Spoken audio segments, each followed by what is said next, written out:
Yo, let's freaking go, guys. Let's freaking go. We're live, I guess, right? Are we live finally, or is my thing tripping out right now? Okay, my stream might be tripping out for a bit. God damn it.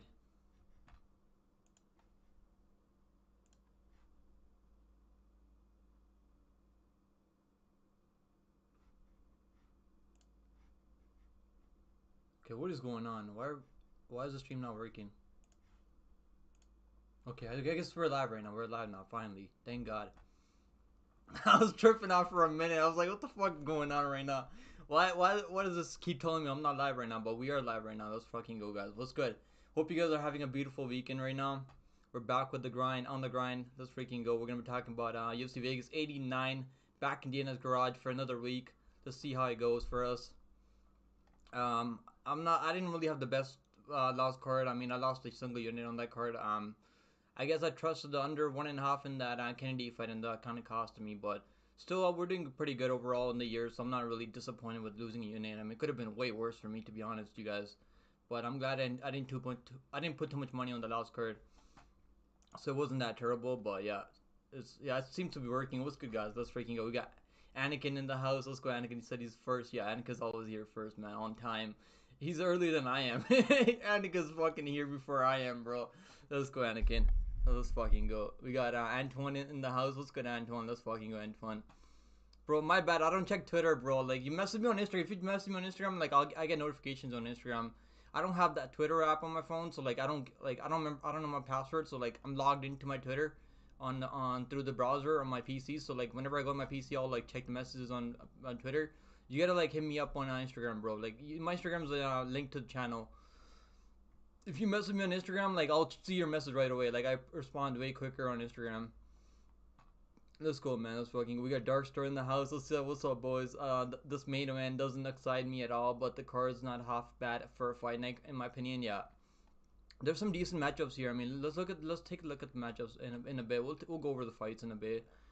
Anakin said, "What's good, Antoine and Darkstar?" The fight that I'm most looking forward to is Payton versus Simon. Yeah, I think that's gonna be a fun matchup too.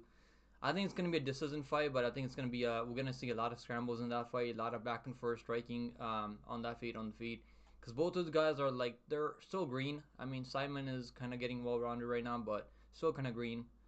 But it's gonna be a good fight, man. I can't wait for it. It seems to be working. Yeah, I was like it was tripping out for a minute early on. I'm glad it's working now though. Let's go. Let's go, Morlin. He said main man needs to be squirting contest instead. The fuck? That's crazy. What's good, Morlin? Hope you're doing good, man. Antoine said, back in Dana's dungeon. Yeah, yeah, back in Dana's dungeon. Holy shit, bro! That main card was terrible. I mean, like, I'm still kind of sad for my boy Tuiwasa, bro. Tuiwasa cannot grapple for shit. Like, I should have. I mean, I was just kind of too biased in that pick. I really wanted Tuiwasa to win like so badly, but I gotta let my bias decide and when I'm picking fights. But it is what it is though.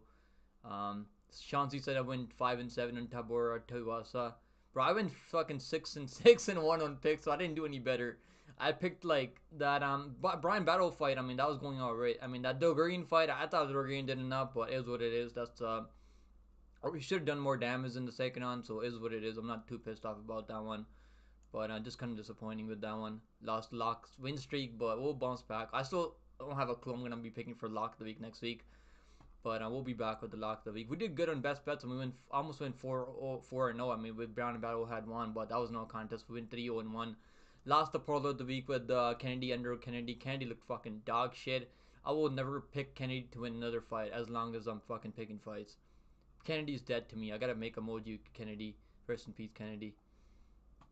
Yeah, I'm like fuck Lusa and Kennedy, man. Both those guys are terrible.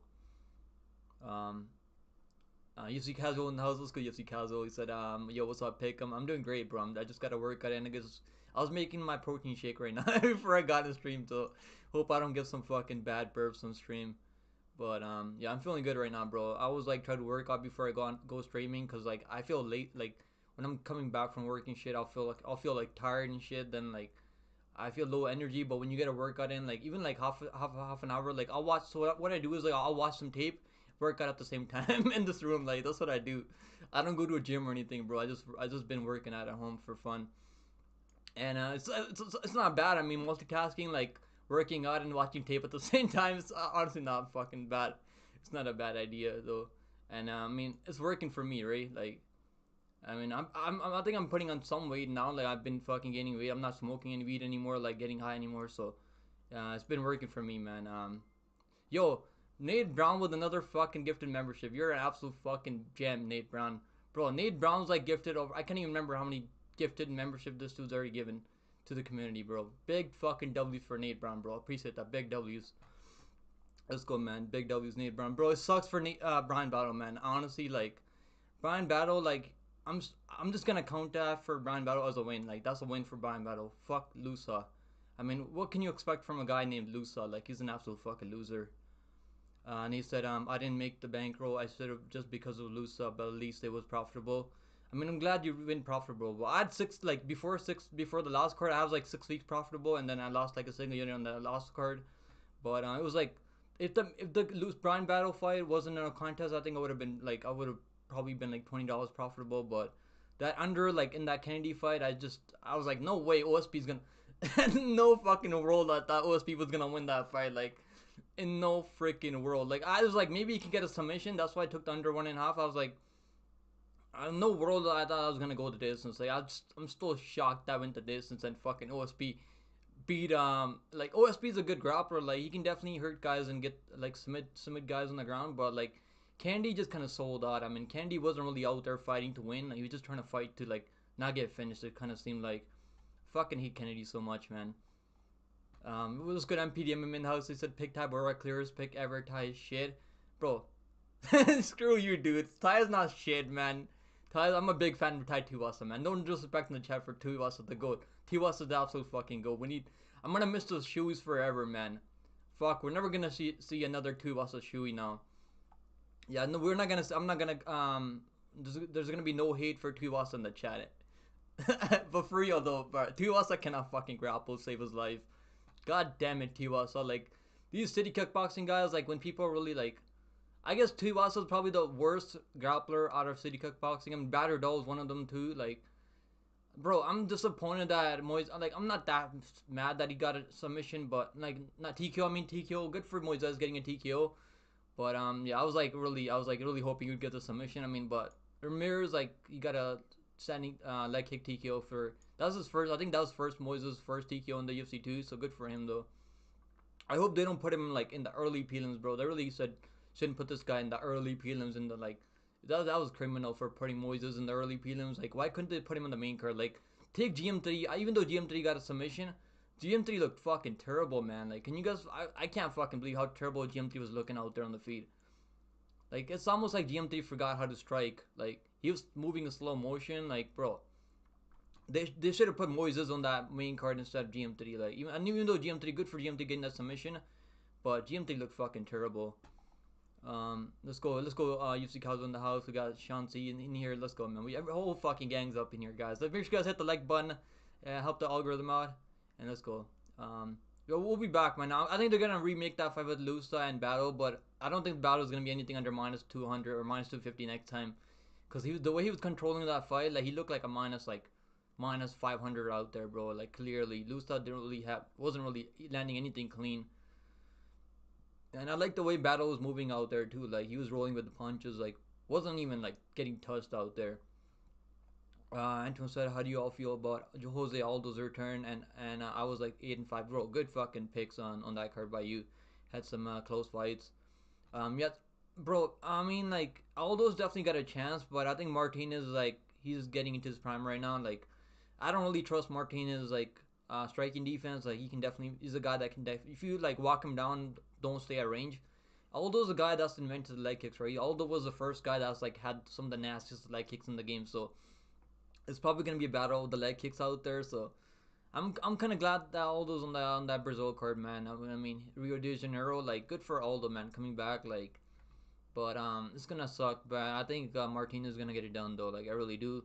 But I'm not gonna bet. I don't think I'll bet on it because that's the fight that I just want to see, bro. I've been watching Aldo for fucking years, and it's gonna suck seeing Aldo get I don't know if he's gonna get TKO'd. He's really tough, still really tough, but he's 37 years old, coming back after some time off now. Maybe that time off can help him, but yeah, I don't know, man. I really would have preferred that he'd stay retired, to be honest.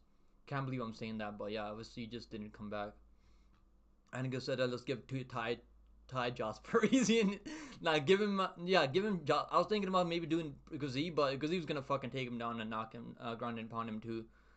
But yeah, like he was actually looking decent out there, bro. Ty Tuivasa was clipping Tybora on the feet, right? Like all he had to do was defend that takedown. He's just so fucking chubby, dude. Like he's so fucking fat. Like, dude, if you just like he lost some weight and like he came in at 265 and a half. Like when I saw him weighing at 265 and a half, I was like, holy shit, this dude needed a half a pound to over the 265 limit. Like that's crazy. I was like thinking about doing a pick flip, but I really wanted to see him win, so I was like, fuck man, like I'm just gonna roll with it. Fuck whatever. I don't mind getting that pick round, cause I don't hate Tyboro. Like he's just fucking so NPC. I just don't like NPC guys like Tyboro out there. But good on Tyboro getting it done though. I mean it was an even money fight basically, and I didn't really put any money on it. I only put quarter unit on it for the live stream just for fun by Toiwasa by KO, but he was close to getting that KO on the feet if he just kept it standing though. But that was whatever though. It was a whatever fight though. And I mean, Tybura got a submission too. I mean, the submission. I bet people are playing the KO for Tybura too, grounded pound or some shit. Shanzi said Samil Gajeev chewing out his mouthpiece emoji. Yeah, I need that. I need that emoji. I'll make that emoji soon. Remind me in the Discord, and I'll make that emoji for sure. Yo, we need to call up James Krause to give us a green light for the next fucking week, man. I mean, James Krause gave us the green light. He didn't give us the green light last week, but he gave us the green light the week before, so we did phenomenal on that week. I mean, we're still doing decent on best bets, though. I think we're like 9-1 on best bets. So like, if you guys been following the best bets, like you've been fucking making money. But I mean, the lock of the week should have hit, but whatever though. Like, good for C Rod though, getting that win though. He's tough, man. C Rod's tough as well. What's good, Grimy in the house? Let's go, Grimy. Grimy said, well, I said if OSP won, I'd stop betting MMA. I guess you gotta stop betting MMA, bro. Like I was like, OSP can definitely get a submission. I was like, no way he's gonna fucking outstrike Kennedy on the feet. Like that's, I just didn't see that shit coming at all, bro. Like that's crazy. Like, and Kennedy got dropped too, bro. The Kennedy is a guy that I will never trust in my life ever, as long as he's fighting. Like, I'll probably maybe I'll pick him against someone out there, like guys like maybe Modesta Bukaskas or some shit. But I'll never like bet on him or bet on his fight anymore. I just can't trust the dude anymore.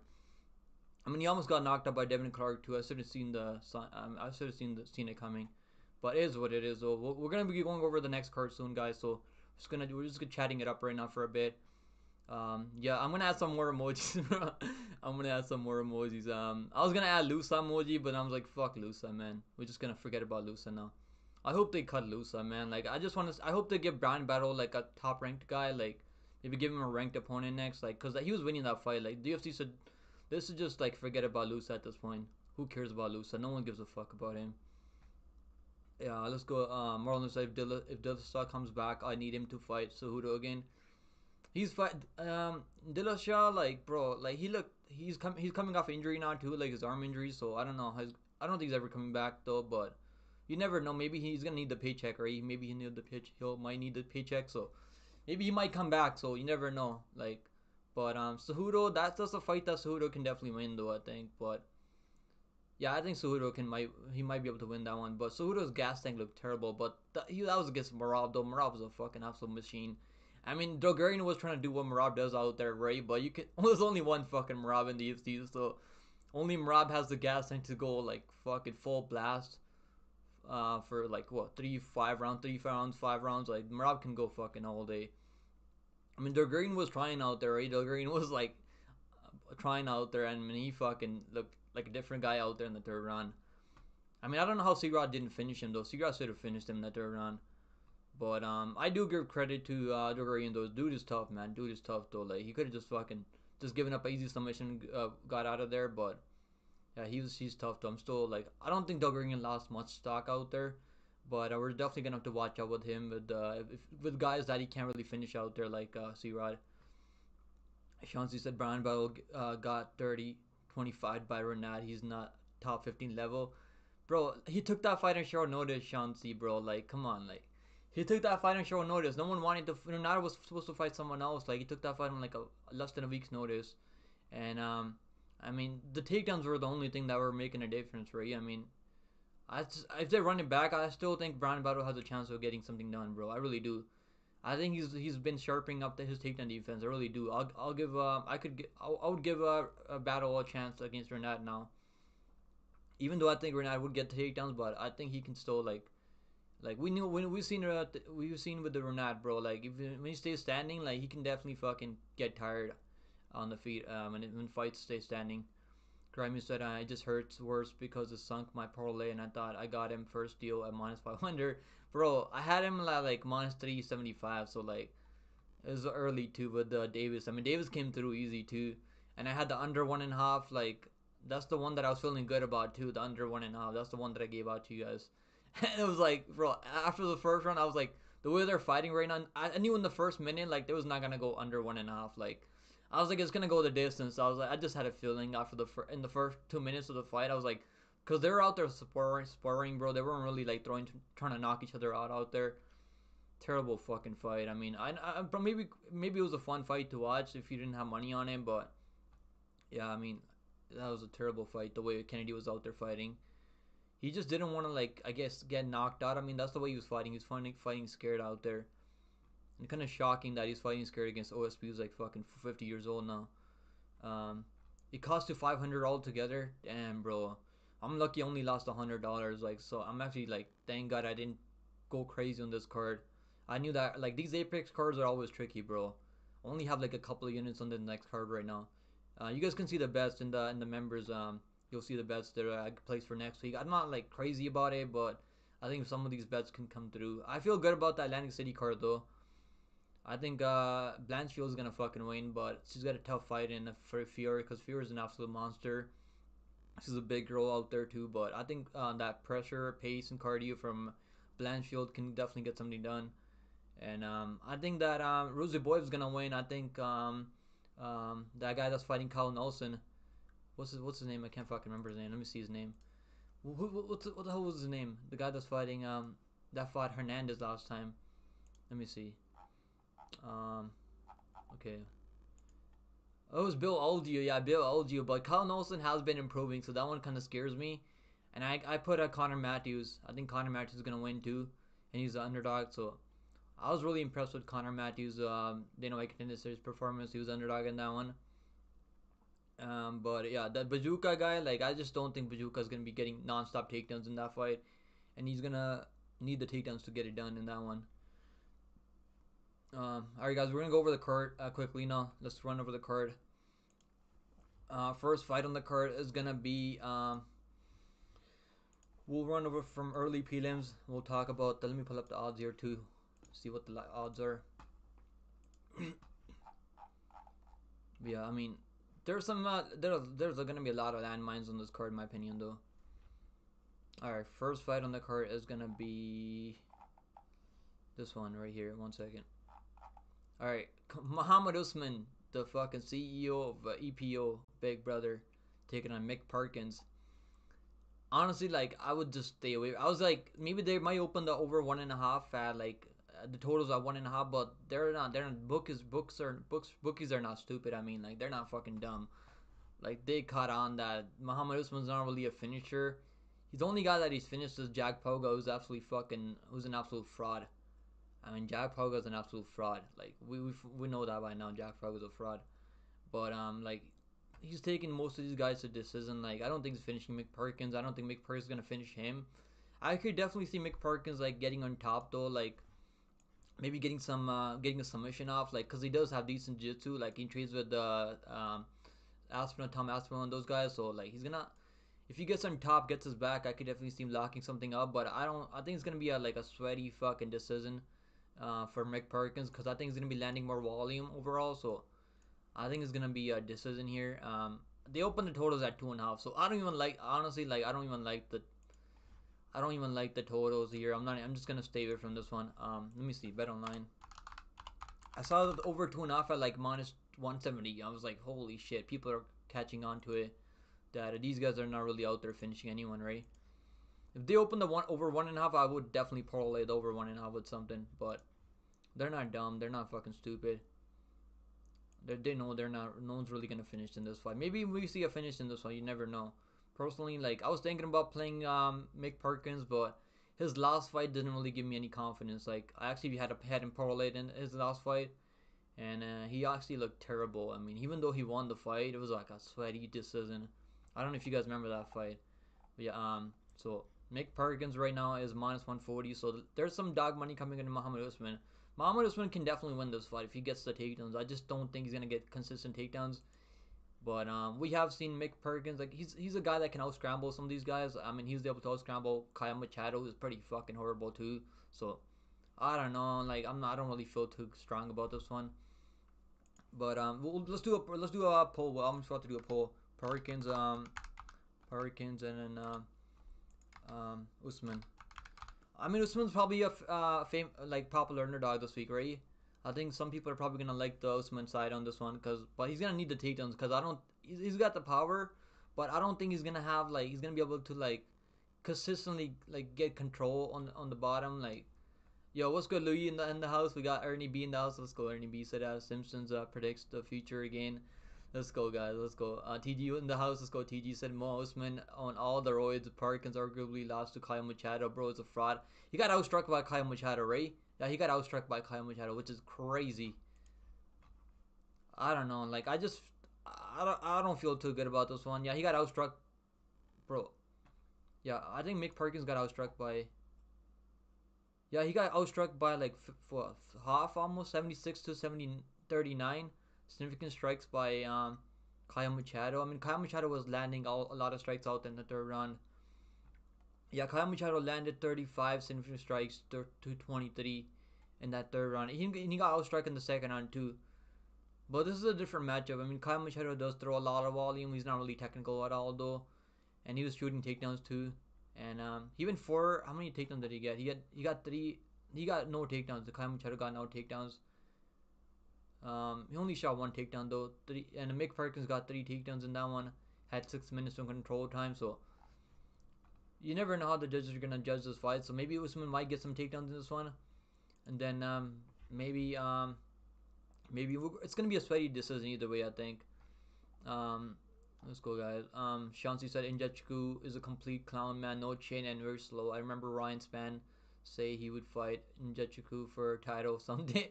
I think Ryan Span would fucking knock him out. To be honest, I honestly hope that Kennedy gets knocked out cold. I would love to see that. Kennedy getting knocked out cold.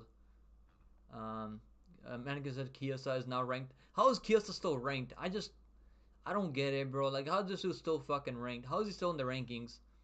Like, Kiyosa's a guy he loves getting dart choked. Like, that's his favorite way to fucking lose a fight, getting dart choked. I like he's probably the only guy that's been dart choked like 6, 7 times in the UFC now. Like, I've never seen anyone get dart choked as many times as him, for a guy that's known for his grappling. Like, how is he still in the rankings? It doesn't fucking make sense to me. Like,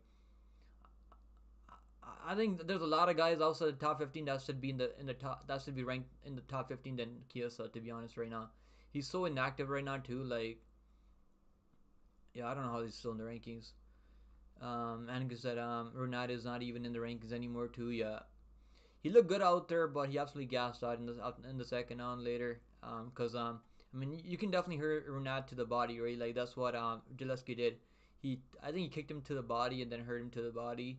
That kind of folded Renat Fakadinov. Like I mean, we know that Renat's he's human too. Like this dude's not a monster like we all were thinking that he was. Um, TG, you lost 2K on Jetchiku in Portless. Damn, that sucks, TG. I hope we can get you back on track on this card. But I would wait for that Atlantic City card, man. That's the card that I think is gonna be a good money maker. I don't like these Apex cards too much, to be honest. Some solution said, "Did you think Kuleba vs Danny was a robbery?" Nah, I picked Danny Silva, so I don't think it was a robbery. Like it was close fight. Like it could have gone either way, to be honest. But I don't think it was a robbery though. Cause and Danny Silva won the first round, then he won the third round. So Kuleba, like even though he outstruck Danny Silva in the first round, he really wasn't as close to finishing the fight as Danny Silva in the first round. So Personally, I think that Danny Silva did enough, but I picked him to win, so maybe I'm biased. I think I am biased, so. But I mean, that's a fight that could have gone either way though, and it was a split decision either way. So I'm glad that Danny Silva won, and I put him in the best bets too. So I'm glad he got it done as a plus 160 underdog. Normally, I don't put like a lot of underdogs in the best bets, but I felt good about him at the line because plus 160 was crazy for him because Kulibad never really fights like a minus 200 out there. Like he was getting outstruck by Bagdasarian too. But Danny Silva has a chin on him, bro. This dude is tough, man. He doesn't really move his head off the center line, but he's tough as hell, though. Are you guys are picking Kamar? Not Kamar Usman. Almost called him fucking Kamar Usman. That's crazy. Are you guys are picking Muhammad Usman, right? Muhammad Usman. Yeah, I mean he can maybe he can get this done, right? Maybe he can get this done, but he's gonna need those takedowns, and he might get those takedowns. You never know. I don't think Mick Perkins all that good. The line should be even money here. And yeah, they opened the 1.5. What did they open? They opened the two and a half. Over 2.5 is minus 175.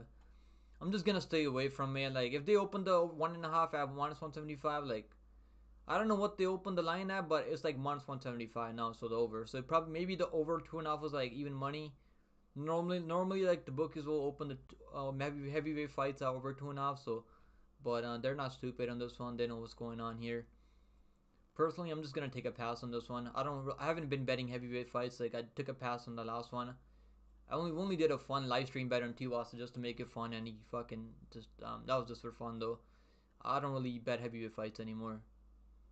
But if the line was over 1.5, I would definitely bet it. But I'm not gonna because we could see a finish here too. Because Usman does have some crazy power, and Mick Perkins doesn't really have power like that. Doesn't really have knockdown power, knockout power, but he's got submission abilities on the ground. He's got decent jiu-jitsu on the ground too, so I could definitely see him getting some ground and pound off, or like getting some. And I have seen Muhammad Usman get hurt in PFO. Like I went back and watched some tape on him, and he got submitted in that PFO fight. I think didn't he get subbed? And I think it was a submission, right? Let me see. I think it was a submission where in PFO. Yeah, it was a rear naked choke because he got hurt badly by Brandon Sales, and he got rear naked choked. But I think it's gonna go the distance. I'm gonna say Mick Perkins this isn't, but I'm not really confident. I just like that Mick Perkins.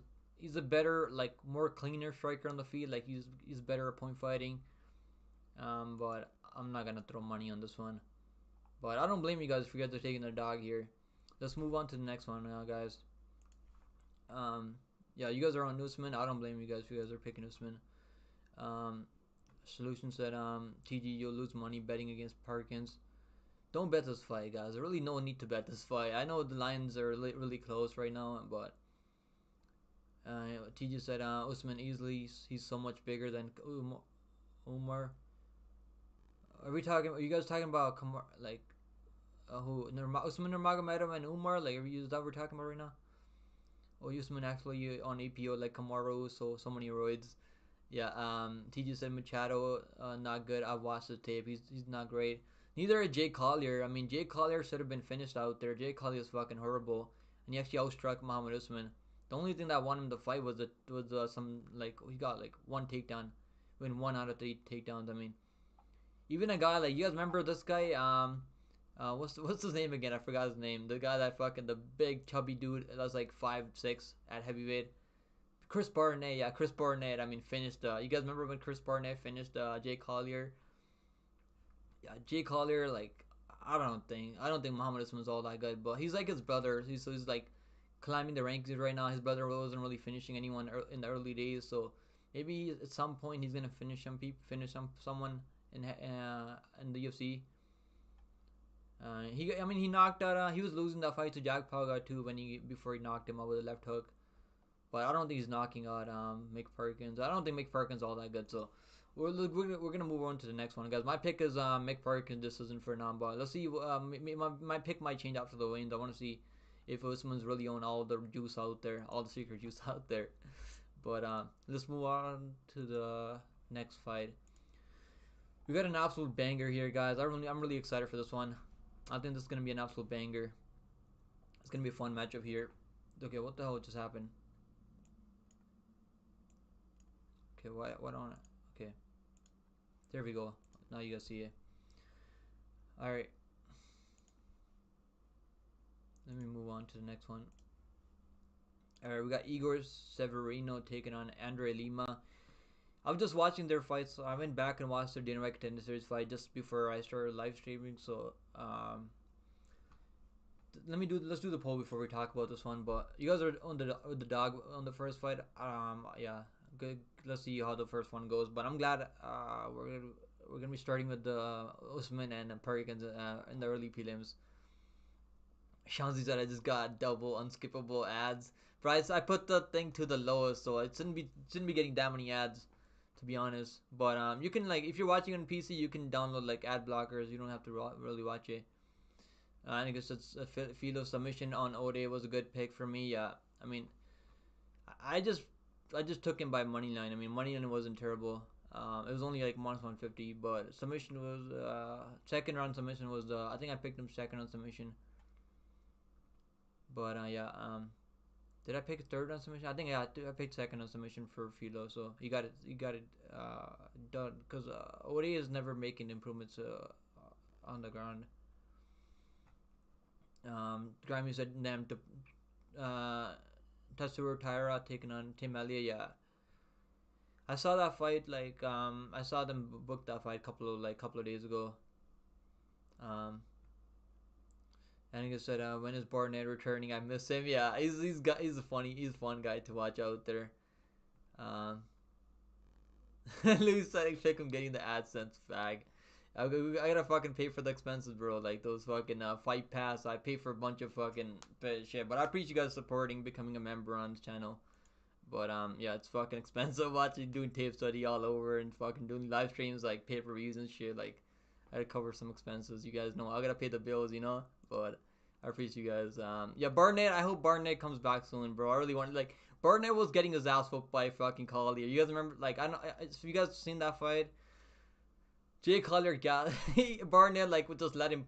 He was just a punching bag out there in that first round, like first. I think it was the first round. Yeah, he was the absolute punching bag for Collier, and then he just kind of fucking weathered the storm, and he was able to just fucking get get a takedown to get on top of fucking Collier, and like that shit was fucking funny, bro.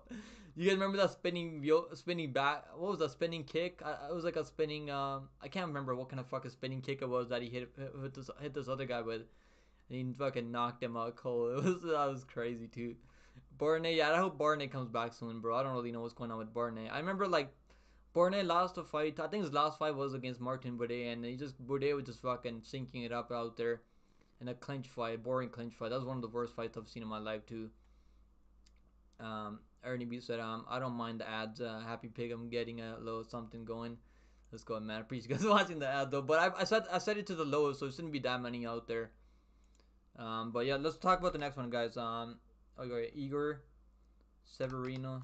His name is De Silva. I guess like he's going with his last name now. So on Dana White Contender Series, like if you watch Dana White Contender Series, like they were calling him Igor De Silva. So I guess Igor De Silva is his middle name now, right? So Severino taking on Lima. Now this fight was basically pick 'em odds, -110 on each side last week. So there's some heavy line movement on Lima in the last like couple of days right now. So bro, I really like Igor De Silva, but I gotta go with Lima. I think Lima's gonna be able to stay technical out there. He's gonna throw those leg kicks out there. I think he's the better from distance striker. I think Igor is the better Muay Thai striker in the pocket. Like Igor is a guy that's gonna take chances out there. That's what I like about Igor, cause he's 20 fucking years old. This dude is young, man. Like holy shit. When I was 20 years old, I was fucking going out there smoking weed and shit, getting fucking drunk like every day.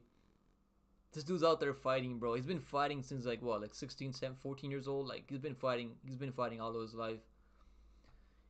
But I mean, the guy that he fought in Dynamite Contender Series was like way too undersized. I mean, dude could fight at strawweight. I mean, Janata De Silva cracked him a couple of times. I mean, he caught him a couple of times with some hooks. If you guys go watch that Dynamite Contender Series fight, I just watched it back like before I went live, and it was a fun fight to watch. And I actually enjoyed rewatching that fight.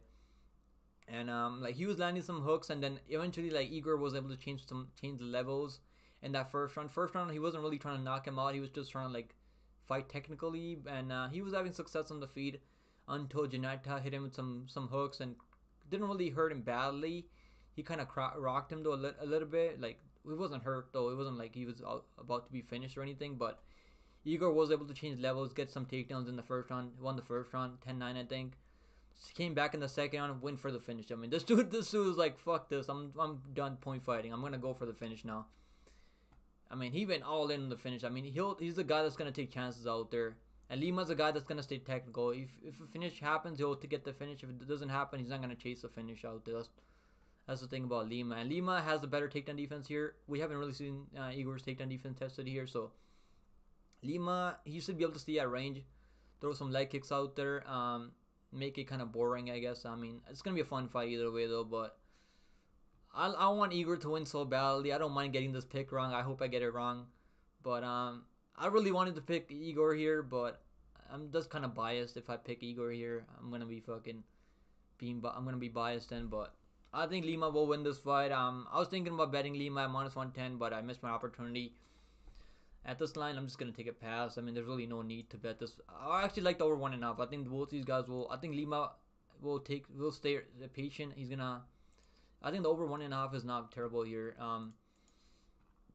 Lima has a better, well-rounded game. Like he's also fought the better competition. The guy that he fought in Dana White Contenders or Jenny Dim. I mean, this dude wasn't like really the best striker out there. But when Jenny Dim was walking forward in the third round, he was having success. But Jenny Dim was just scared to engage the whole time. Like he was eating some head kicks, leg kicks. His legs were getting chopped up by Lima. So Lima has some really fast head kicks too. I like his head kicks too. I don't know why this line moved so much on Lima. I guess why people like this performance on Dana White Contenders more. But yeah, -170 for Lima, +145 for Igor da Silva. I think Igor da Silva could be a good underdog, but I just don't think he's gonna knock out Lima, and I think Lima is gonna be able to win at least 2 out of 3 rounds.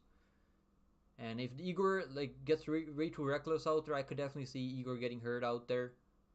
But I don't. He think he's really tough though. I think he's gonna hang in there. He's got a solid chin on him. But he's not fighting a guy that's like 5'6" anymore, like a 5'5". Janata da Silva could probably make 115. Over 1.5 is -260. I haven't pulled the trigger on the over 1.5. I was thinking about parlaying. I don't know. I might parlay the over 1.5, but -260 honestly not terrible for over 1.5. I think it goes over 1.5. That's the one thing I like in this fight, over 1.5, or maybe fight starts round two. It'll probably be like -300. Probably not bad because I do think this goes past the first round and a half. Probably even goes to distance, to be honest. If Lima wins, it's going to be decision more than likely. But I could also see Lima getting a takedown, getting a finish late. But I think it's going to be a decision, though. Let me know what you guys think in the chat. Ernie B said, I don't mind ads. Happy pick. I'm getting a little something going. I remember MMA Guru's salty reaction to Barnett beating Collier. What was he salty about it? I think I picked Collier too, but I don't mind that, bro. Like that was crazy. Like Barnett's a fucking fun dude to watch. So I don't mind Barnett getting that fucking ground and pound TKO. Good for him, bro. Barnett's like scrappy dude. I mean, he's one of the like fun guys to watch at heavyweight, even though he's like way too undersized for heavyweight. I mean, I just hope they match him up properly. Maybe give him fucking Josh Parisian. I honestly hope to give him Josh Parisian. I think he could beat a guy like Josh Parisian, but they're probably gonna try to build up someone else with Josh Parisian next. But I honestly hope to give him Josh Parisian or someone like outside the rankings. I don't think he's anywhere close to rankings right now. I think they said Bo Nickal just moved to the main card opener. Yeah. Oh, so Charles Oliveira is higher now than Bo Nickal. Even like he shouldn't be on the main card if we're being honest right now. But I get that makes sense. So I was pissed off that Sarukin and Oliveira were lower than fucking Bo Nickal and Cody Brundes. Cody Bum days. Fucking bum, absolute bum. Cody Bum days. You think Lima's gonna get it done? Yeah, I think Lima will win this season. I think Janata's. I mean, I think Igor's really tough, and Lima's not really a guy that's gonna like put himself in danger chasing a finish out there. Um, Yannick said, yeah, Charles is over Bo Nickal now. Thank fucking God. Thank MMA Gurus. Not MMA Guru. I mean, thank the MMA gods that that happened, bro. Cause I was like really disappointed that they were putting Bo Nickal and fucking Cody Brundes over Charles Oliveira, who's a former champion. Like So like Charles Oliveira could headline a fucking pay per view. To be honest, still in my opinion, I still think Charles Oliveira could headline a pay per view, and he will still sell some good pay per views out there. You think Aljo and Sterling should be on the main card? Probably over Bo Nickel and Brundiz. I mean, Aljo and Cater should be on the main card than Brundiz, in my opinion. But they're trying to get a lot of people to buy pay per view because for Bro Nickel, the wrestling fans out there. So I get why they're doing it because a lot of these American families out there that are heavy into wrestling, they probably will buy the pay per views out there. Grammy said if Bonnet loses, he needs to be cut. He's not gonna lose if Cody fucking bummed is, but I know people are still parlaying Cody, not Cody Brown. I mean Bo Nickel, and I don't blame anyone parlaying him, but I just can't see myself ever fucking parlaying him at that line. I mean he was minus 1200. That's the time like even minus 1200 is way too wide for a guy. I know he's probably gonna knock out Cody Brandes in the first round, maybe like a submission in the first minute. I think under 1.5 is probably gonna be like crazy. It's not even gonna be worth it. I'm just gonna pass on that one. It's not even worth it. And he said, Bo Nickel is getting that O'Malley treatment. Yeah, I mean, like they're trying to build him up, right? They're trying to get him a title fight, maybe slowly build him up. In fact, I said, bro, is pretty overrated in my opinion. I don't think he's overrated. I think he's bro the way he knocked out what was that guy's name? Fucking well Woodburn, like that was impressive because I mean Woodburn's not terrible. I mean he looked decent in his next fight, and Bo Nichols like I guess like he doesn't fight anyone ranked right now, so we're gonna find out if he's really overrated or not. But until you find someone ranked, I don't really think I'm gonna be picking against him over anyone. Definitely not Cody fucking Brundes. And I picked Jackery Reese over Brundes, so I'm definitely gonna pick Bo Nickel, but definitely not gonna have him any best bets or video or anything like that. Maybe fight ends in round one, but even then, like Brundes is tough though. So, but I think Boy will get him out of there. Yeah, I'm gonna pick Lima here, guys. Lima to win by decision, but I could I could see like a late TKO ground and pound stoppage, but I think it's gonna be decision. I like the over 1.5. Minus 260 for over 1.5 is honestly not that terrible. So maybe over 1.5 here, but I haven't pulled the trigger. I don't know if I will pull the trigger on this one. I'm not forcing bets anymore. Like if I was forcing bets last week, I would have lost more than fucking $100. But thank God I wasn't. I didn't bet any women's MMA fight last week. I was thinking I should have bet over 2.5 in that Nunes fight, so because that was a good one. That was only like minus 150 or some shit.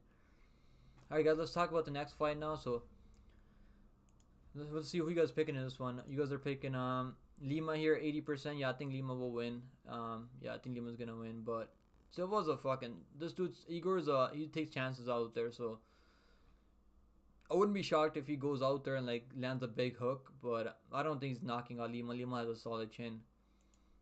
All right, guys, let's talk about the next one. Next matchup we're gonna be talking about is gonna be. So I like the over 1.5. I think you can parlay it over 1.5. It should be pretty solid. Both these guys are really tough. And Igor does take his time, doesn't really go reckless, get reckless out there in the first round. All right, guys, we got Monster Rendon taking on um, Daria, whatever her fucking name is. I was gonna try to say her last name, but fuck that. All right, Daria taking on So this like Rendon fought my only women's MMA lock of the week. Probably one of the worst lock of the weeks I've ever fucking picked in my life. Rendon. So I watched some tape on Daria on the YouTube, like her Aries FC fight. She fought Melissa Dixon. You guys remember Melissa Dixon? She fought that Russian Ronda. You guys remember Russian Ronda? She got TKO'd. She got taken down in the first round. Got TKO'd, ground and pounded, like with like a second to go. It was like a second to go. It was crazy. Yeah, that probably could she probably could have survived, but it was she just looked clueless off her back. But Melissa Dixon is actually pretty good. And she's also in the UFC now. She fought Russian Ronda last time, so not a terrible loss, I guess. They're both in UFC now, but I don't think Aries FC is all that good. But this is a girl that does have power. Like she does throw big hooks. Like she's not like she doesn't fight like fucking Rendon. Like Rendon's a fucking horrible. Like even though I'm leaning toward Rendon here because he's a sizable underdog here, plus 145 underdog. Rendon is a grappler mostly, like she's gonna need some takedowns here to win this fight. If she doesn't get some takedowns here, she's gonna lose the fight on the feet, which is probably why the odds are favoring Daria here. But I don't know. I'm not that high on Duria either from the tape that I was able to watch. I don't really rate Aries FC all that much. To be honest with you guys, he fought in open fighting too. Open fighting's not terrible though. I mean, Rodon has like what 3 split decision wins in her last 5 fights. So I mean, that win over Tamir Zerdo, honestly not terrible. She was a big underdog in that one, so he was able to get some takedowns in that one, get some control time. Still was a close fight though. And on the feet, I mean, she didn't look terrible on the feet. Still throw some jabs out there. That split over, that was a robbery. This one was a clear robbery. I remember watching that. I remember watching that tape, that fight back when she was fighting Tamir Zerdo. That was a clear robbery for that was, Claudia won the fight clearly there. But yeah, like she can make this fight close, and it could go. If it goes a distance, it's gonna be done maybe. But I don't know. Maybe I'll change the pick to Doria, but I don't. I think the line's way too wide for this one. I'm just leaning. I'm just gonna lean towards Rendon here. Women's MMA fight. I mean, we had 2 underdog women's MMA fighters win last week, so you never know in these fights.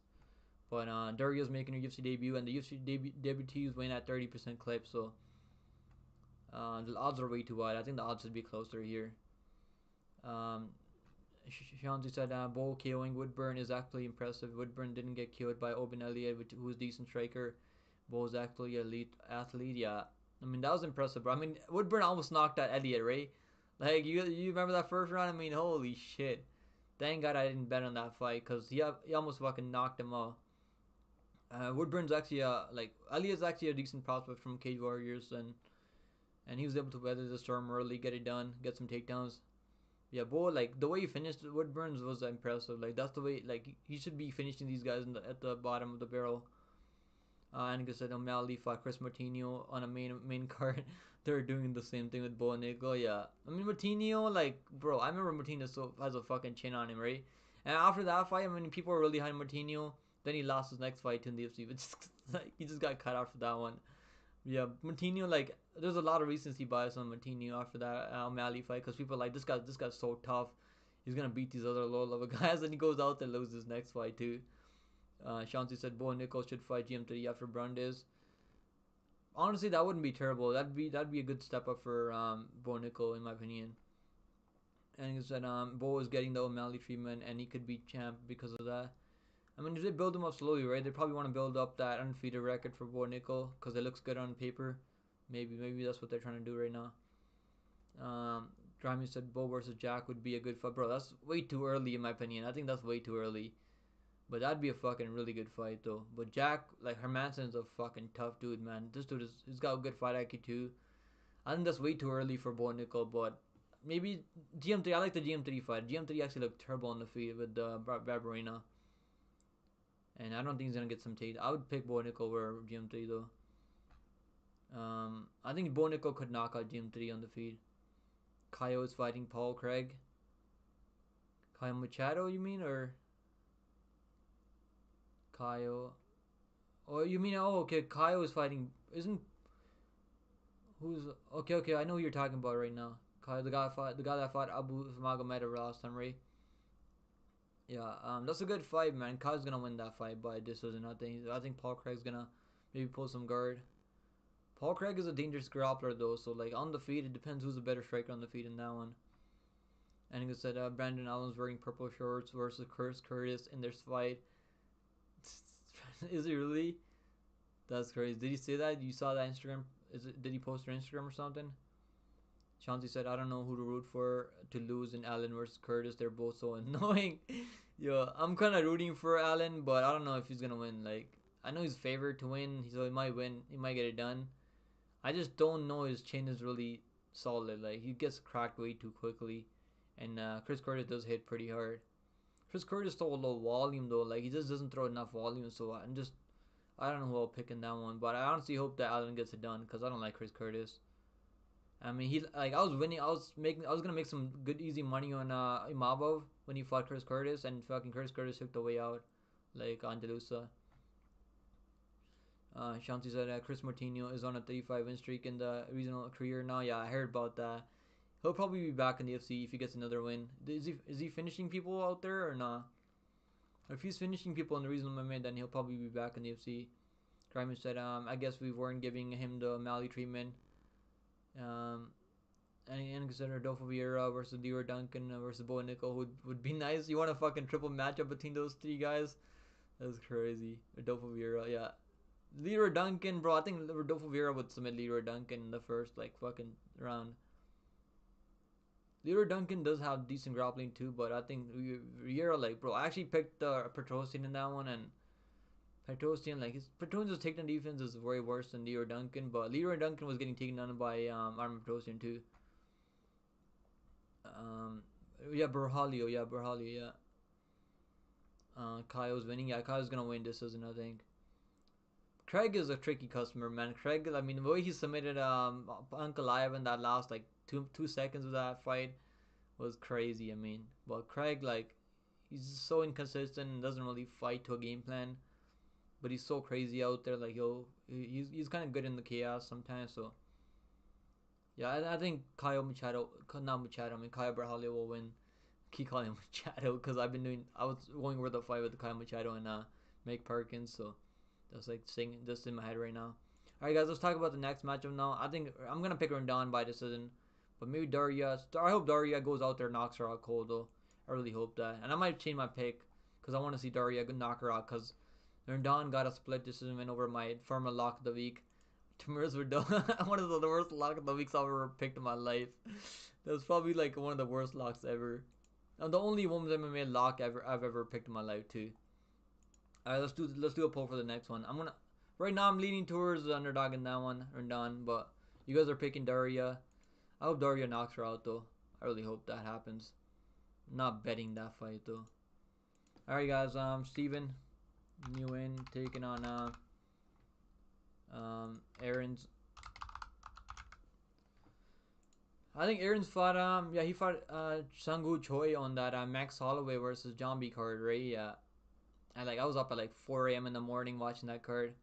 He honestly didn't look too terrible out there in that first round. He knocked down Chungu Choi. Chungu Choi has a horrible fight IQ though, horrible chin. Eventually, Sangwoo Choi cracked him back too, hurt him to the body a couple of times. Got some takedowns on him. Yeah, he was able to get some easy takedowns on Aaron's. I think Nguyen is just a better boxer, and that's what it comes down to. And he's got the better cardio too. I mean, he was winning that fight against Alan Cruz. To be fair, he had a flying knee in the third round. I mean, he's fought on Dana White Contenders a couple of times, right? How many times has he fought on Dana White Contenders series? Twice, 3 times. I mean, holy shit. He's fought on Dana White Contenders 3 times. That's crazy. That is insane. Cause he didn't get a finish out there, so they brought him back. I mean, he's the guy that knocked out AJ Cunningham. I mean, I went back and watched the fight like when I was doing tape study for Klein and Cunningham fight. So he actually looked phenomenal out there. He was hurting Cunningham the whole fight. Eventually, it was like a mercy stoppage from. He doesn't have crazy power, but he's got like good enough power where he's gonna put a ton of damage out there. So Jordan Aaron's like I'm just not that high on this dude, man. He's got some good wins in the Brave CF, which is not terrible promotion, I guess, but I think Steven will win. I'm pretty confident Steven to win this one. I think he's gonna outstrike Aaron's. He's got the better cardio, good enough takedown defense. I don't think he's gonna get taken down this one. His chin is solid as long as he doesn't eat like a flying knee to the dome. And that was 4 years ago too, so he's had enough time to recover from that. 5 years ago almost. And he took enough time off. He took like what 17 months off from that knockout after Alan Cruz. Alan Cruz is actually decent too. He trains with some UFC fighters, and I think he fights in PF4 Bellator. He was fighting in Bellator, I think. But yeah, that win over AJ Cunningham was impressive. But AJ Cunningham's not really UFC level. But I'm pretty confident that Steven's gonna win. I think you can throw him in a parlay, but it's tough saying that because he's making his UFC debut. So I think this is a good matchup for him. And I think the UFC trying to build him up here too. Like he's more exciting to watch, better boxer, cleaner, technical, and throws a ton of volume. So we don't have to worry about him not making this fight like super close or anything like that. Aaron's gonna need to shoot some takedowns. I mean, he might have some good moments in the first round because he does have some power, but I think Steven has a decent chin. As long as he doesn't eat a flying knee to the dome or like a head kick to the face, like I think he should be able to get this done. I'm pretty confident in Steven here on the prelims. You guys are picking Steven here too. Yeah, I think Steven will get this done. Likely by decision. I'm gonna say third round TKO. Maybe Aaron's is tough though. Like he got hurt by Chungu Choi though, so I could definitely see a TKO here. I'm gonna say third on TKO. I think we could see a TKO situation here, but Aaron's is fucking tough though. But he's tough. He's really tough. But I think you will get a TKO third on TKO. But just parlay the money line. It's not terrible. It's like minus 198 right now. I think for money line. I think the money line is like minus 198. Let me see what it is right now. Um, Steven, I put him in a parlay with the guy that's we're gonna be talking about coming up. Um, Let me see what the line is right now. I got him. I think I got him at like minus 198. Steven. He's minus 185 now. So I mean, there's some dog money coming in on. I parlayed him in DraftKings too, and then I also parlayed him at on Bet Online at minus 210. So he's minus 185 now. So I should have waited, I guess, because there's some money coming in Jared No Aaron's. Probably because Steven is making his debut here. So over 2.5 minus 200. I don't know. I don't know about the over 2.5 in this one. Because Steven does have some really good boxing, so he can definitely put a ton of damage out there, land those jabs, and get maybe get a doctor stoppage or something. But I think I'm gonna pick Steven by decision for now because I do think Aaron's tough. I'm gonna say third on TK. I keep forgetting third on TK for Nguyen, but I'm not gonna play the KO here because I respect Aaron's toughness and durability. But he's getting hurt by Sungwoo Choi too, so I hope that I think Steven will land some good body shots here. I could definitely see him landing some good decent body shots and hurting him to the body up top with some hooks. And I think that body shot can hurt Aaron's. I mean, Chungu Choi was landing some decent body shots out there. I think I said, yeah, UFC 300 Grammy.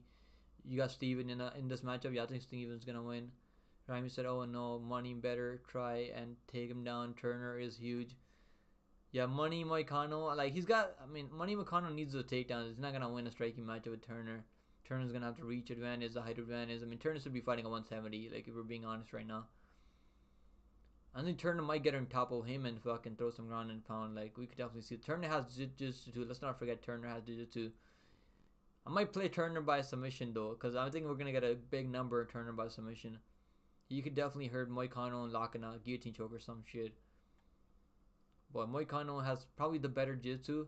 I mean, if he gets his back, I mean, Moicano's gonna submit him. Like, I don't have any doubt about that. Like, we remember Hooker had Turner in the submission. You guys remember that? Like, that submission was locked in. The only thing that saved Turner was that I had money on Turner, so I remember that fight clearly. Like, like he had a like I don't know how Hooker ate a flush head kick to the fucking dome. Like, that was crazy.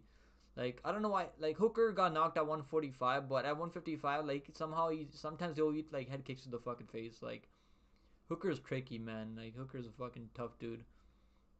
Yeah, Turner like he was locked in a rear naked choke in that third round. Like I think in third, second round, end of second round. Yeah, that was close to being finished though. Um, Laveau said I'm playing Steven submission third round. I think submission is likely too, but um, I don't know. Like they haven't dropped the props yet, so I don't know what the submission prop. I think the submission prop will be like way better number though, because I think most people are gonna be playing the KO. I just played him in a parlay. Like I was gonna stay away because he's making UFC debut, so I don't really feel good about parlaying debut to you guys. But this is a card tricky for parlays. I like him more than other people on this card, so I don't think it's a bad parlay piece because I like the stylistic matchup for him here, and he's got enough experience on Dana White Contender Series where he's not gonna be like I don't think he's gonna have a lot of nerves coming. He's fought on Dana White Contender Series 3 times already, so he should be more than fine here. Um, Angus said that Diego Moises wants to fight Hooker in a fight night main event. Bro, Hook they had Moises on a fucking early prelim, so like I really hope they put him on the main like at least the main card, right? Like put him at least on the main card. But maybe they'll like I don't know if they'll give him a main event. Maybe they might because he's been in UFC for a minute now. But it's crazy that they had him on the early prelims, right? Like at least put him in the feature prelim headline array. Or like put him on the main card instead of fucking GM3. Even though GM3 got a submission, it didn't look too good out there on the feed. He was getting rocked by Barbarena on the feed, which is crazy. Like I was worried about GM3 to be honest with you guys. Like I had the under 2.5 and I was like, what the hell is he doing? Thank God he got the submission in the late second round. Ernie B said I came out like $5 up last night. At least it wasn't a loss, bro. That's fucking good. I'd be happy with at least winning a couple of dollars. Only lost a unit though, so I'm not too disappointed with that. Like you're always gonna have some weeks like that where you're gonna lose some money, but as long as in the long term you're profitable, like that's all that really matters, bro. I mean, we're doing good on the overall this year, so I'm not really disappointed with this card. And we had like 6 winning UFC cards in a row, so like there's always gonna be one card that's tricky. And I was like, I would have been up big time if fucking that fight, Kennedy fight, didn't go past the first round and a half. But it is what it is. Though. I'm not. We're gonna bounce back though. We always bounce back. I think I said Brian should have stayed at welterweight. Yeah, I mean he looked terrible, bro. Like he just looked like he wasn't even training out there. That's what it looked like. He wasn't training out there. Like he came in fat as fuck too. Like he was actually looking good on the feet too. Like it's crazy that GM3 looked terrible on the feet, and it almost looked like GM3 was getting hurt. Like the way he was falling down was crazy. All right, guys, let's talk about the next matchup now. What's the over 2.5 is the minus 200. I don't know if I'm gonna play. I wouldn't play the over in this one because I could see like a late TKO in this one. I like the money line Steven win. Minus 185 honestly is not bad. Just wait to see where it goes because I think some people will be betting Jordan Aaron's here because Steven is making UFC debut, but he's got enough experience on the NY contenders where I'm not too worried about him. He's fought some decent guys too. Alright guys, let's talk about the next matchup now. Next matchup we're gonna be talking about is gonna be what's the next matchup? Let's see. So I got Steven by third round TKO here, and most people are picking decision here. So I mean, it definitely could go the distance too. I don't think I'll play the KO. Maybe if it depends on what number they open the KO at. Maybe I'll put like a something down on maybe like a couple of dollars on the KO. All right, guys. Next matchup, Mao Jones taking Cody Gibson. Let's do a poll for this one. You guys are picking Steven at 82%. Yeah, I think Steven will win. I don't think Aaron's will throw enough volume out there, and he's gonna need to finish him in the first round to get us Steven out of there. All right, we got Cody Gibson taking on Milo Johns. No, so I was in my early picks video. I was like Johns probably he was on that PD stuff, but he wasn't. He was on Adderall, I guess. I'm gonna pick Johns here, and I have a half unit on him. Not putting crazy money on him. I think he might get this done. I think he's gonna get this done. Gibson, like, if he, I need Miles Johnson to wrestle though. He better fucking wrestle here. If he doesn't wrestle, like, I could definitely see Cody Gibson getting ahead on significant strikes, cause he does throw a ton of volume out there. He's dangerous with the knees and the clinch too. I mean, he knocked out some dude on the. Didn't he knock out some dude on the Ultimate Fighter with the knee or some shit? What was that? Do I see that? Yeah, it was a knockout. Yeah, it was Mando Gutierrez, right? Yeah, this was a nasty kill, right? I remember this one because I remember watching the Ultimate Fighter because of Conor McGregor and stuff. So I was like watching that. I don't think I'll watch the Ultimate Fighter this year. So who gives a fuck about Valentina Shevchenko and Grasso? But yeah, this was a crazy knockout, bro. Because Mando Gutierrez had a lot of hype coming in. Was it this one KO? I think it was this KO, right? It was this one. Yeah, it was Mando Gutierrez. That was Conor's boy. He got fucking whooped. He had a flying knee. I think it was a flying knee to the body or like up to the dome. I can't remember exactly what it was. Yeah, this is a crazy knockout too. And then I mean he lost the fight of the night fight with the Katona, but that was a really back and forth fight. I mean it was kind of slowing down in the later rounds. I think he won the first round, lost the second and third, so it was a close fight though. But Katona was able to outwork him, land the bigger shots, and Katona was trying to mix some takedowns too. I don't think he got crazy takedowns though, but yeah. I hope the only thing I'm worried about with Mal Johns is doesn't throw a ton of volume in the second, third round. I did pick Dan Argueta in that one because I was like Dan Argueta is gonna be able to out cardio him, but his cardio actually looked decent out there. The only reason that got turned into no contest was because he got caught on using Adderall. I mean, Adderall is legal as long as you let the commission know that you're on Adderall. So they didn't give him a suspension. They didn't suspend his career at all, but they turned it into no contest, and they just didn't turn it back into a win.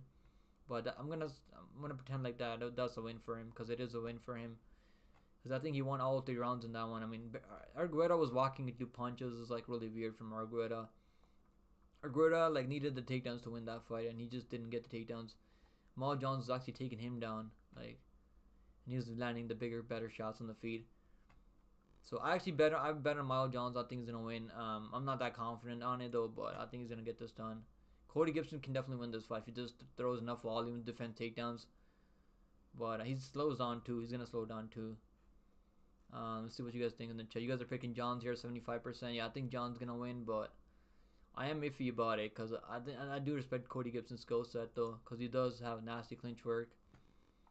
Annick said Brian should have stayed at welterweight. I remember, and then said I remember when Thiago fought Islam in the main event to replace Benio, and Islam went from number 9 to 5 after beating number 14. Um, who was that? Was that when he fought Moises? Yeah, I think it was when he fought Moises. Right, he finished him in the fourth round by submission. Moises actually put up a decent fight in that one. But I mean, no one was willing to fight him though, right? Like he fought like before his title shot. I think he fought Bobby Green or some shit like that. Because no one was trying to fight Makhachev, right? No one wanted to fight Makhachev when he was trying to get ranked opponents in the top 10. My name Sean said, why is that bum Jack Reese back? I wanted Julian Marquez to fight Jim Teddy. That's a banger. I think Julian, the Cuban Missile Crisis might fucking knock him out with a head kick or something. I honestly hope he knocks him out cold, cause I hate Jack Reese after what he did to us last time. um, I think the Cuban Missile Crisis might knock him out. I honestly hope he does. I don't think I'll bet that fight. I'm not betting that fight though. This is gonna be a fun matchup though, cause I do think Marquez is the better striker and has better power on the feet. Yeah, that's Jack Reese's next fight. Yeah, I think it's a Jack Reese better win his next fight. Now he's not gonna win that matchup. I think. Gibson could pull it off an upset. Yeah, I do respect Gibson's skill set, so I'm not putting a ton of money down on this one. But I think I'm gonna pick Mal Jones. I think he's gonna be able to get this done. Younger I think he's got better. I don't know about the better gas tank. I mean, but John Castaneda was going full speed at him, trying to fucking just put a pace on that he just couldn't keep up with. Eventually, he got the arm triangle off in that third round. I think was it third round? I think it was third round, right? It was a late sec. No, it was third round. Yeah, it was third round submission. And he got knocked out by flying knee by Mar Batista. But Mar Batista is a ranked opponent now, so there's really no shame in that one. But I don't think that Gibson's gonna finish him. And I think Johns will land the bigger, more impactful shots here, and I think he's gonna get this done by decision because I do respect Cody Gibson's durability. Let's look at the odds now. So odds for Miles Johns is minus 128. Um, yeah, minus 128 for Miles Johns right now. Honestly, not terrible. And Cody Gibson plus 108, over 2.5 minus 210. I think it goes over 2.5, but it's definitely risky because Johns has been finished twice in the UFC, but two decent guys. Castaneda is a tough dude though too. I think if Cody Gibson wins, it's gonna be decision. If Mal Jones wins, it's gonna be decision. I think because I think Gibson's really fucking tough. I do like the over 2.5, but I'm already playing the money line. I'm probably gonna stay away from the over now. No, I don't want to have too much action in this one. Imagine fucking Cody Gibson gasses him out and knocks him out with a flying knee or some shit. You never know. That could definitely happen. I'll be cooked then. But yeah, you guys are picking. The polls are dead even, right? You guys are fucking 50-50 on this one. You think Marquez smokes him? You can't be getting KO'd by Bumdays, yeah, yeah, Bumdays, bro. Like we've seen two slam knockouts right on that card. Solecki got fucking knocked out too with the slam. Yeah, that was crazy. What are the odds for that one, right? And like I said, Reese has good submissions, but that slam KO ruined everything. Yeah, I think Marcos will be able to stay safe. I think he's gonna just keep it on the feet. Jack Reese doesn't really have decent takedowns either, right? I mean, Phil Haas. I mean, I remember the Cuban Missile Crisis. I just call him Cuban Missile Crisis because that's his nickname. I love that nickname for Julian Marquez. But I remember him knocking out at Phil Haas because Phil Haas, he was the first couple of guys that cracked Phil Haas' chin, I think, too. And he said, "What's good, John Dong and House? What's good, homie? Let's go, John Dong and House. What's up, pick? I'm chilling, bro. We're just talking about the card right now, just hanging out. I'm glad you can make it to the live stream. And like I said, Reese has good submissions, but that slam, yeah, it did. He just needs to strike more. I don't think he's the best striker out there. He can definitely throw some hands, but I think he's way too open on the feet. Rather than focusing on getting a submission, yeah, I think he's just way too because he got an easy submission on Dynamite Contender Series, so he's like way too like when you get an easy submission like that and you're getting easy paycheck out there. Like, why would you want to go out there and trade on the feet, right? Like, so I get why he was trying to go for a submission off his back. We can't be doing that in the UFC right now. Like, it doesn't work out in the UFC level. You might be able to get some of these guys by submission off your back, like on Dynamite Contender Series and the Reason MMA. But and the UFC guys are way too well rounded on the feet. I mean on the ground. I mean, yo, my Deshaun said hot take, third round Doverian beats Ferguson. Yo, that's, what do you mean third round Doverian? You think third round Doverian beats Ferguson? That's crazy, bro. No way. Ferguson actually has good cardio, man. If Ferguson was out there, maybe like I don't know, maybe would have got taken down, but Ferguson fights at 155, bro. Like let's not forget who Ferguson is. I know he's super washed up right now, but like he's still fucking tough, man. But yeah, I think Duggan would take down if Duggan was 155er. I think he would take him down, hold him down, but I think probably would win a decision on over Ferguson. Yeah, I don't know, man. That's crazy. He was so tired. You see how fucking tired Duggan was in the third run? Like I'm shocked that he didn't get finished out there. Like I'm actually impressed by him, how tough he is. And in fact, I said just made some shrimp egg roll bussin'. Let's go, man. I just ate some food too before the live stream, and I fucking drank a protein shake. So I hope I don't get some burps on live stream. John Dong said, "Do you like my profile picture? I gotta check it out. Let me check it out. Is that who I think it is? That's fucking crazy. Holy shit. Yeah, good profile picture. Alright, guys, let's talk about the next matchup. I got Mao Jones by decision. I hope he wrestles out there, because if he doesn't wrestle, he can definitely lose this fight. But I'm hoping that he wrestles out there. Doesn't stay on the feet too much, because Cody Gibson can definitely out-volume him here if he keeps it standing. That's why the odds are so close here. Alright, guys, next up we're going to be talking about is Ricardo Ramos taking Julian Erosa. It's going to be a fun matchup. You guys picked Cody Gibson in that last one. Let's see how that one. That's not a bad underdog, to be honest, though. Alright, let's talk about the next one now. Next matchup we're gonna be talking about is gonna be Ricardo Ramos taking on Erosa.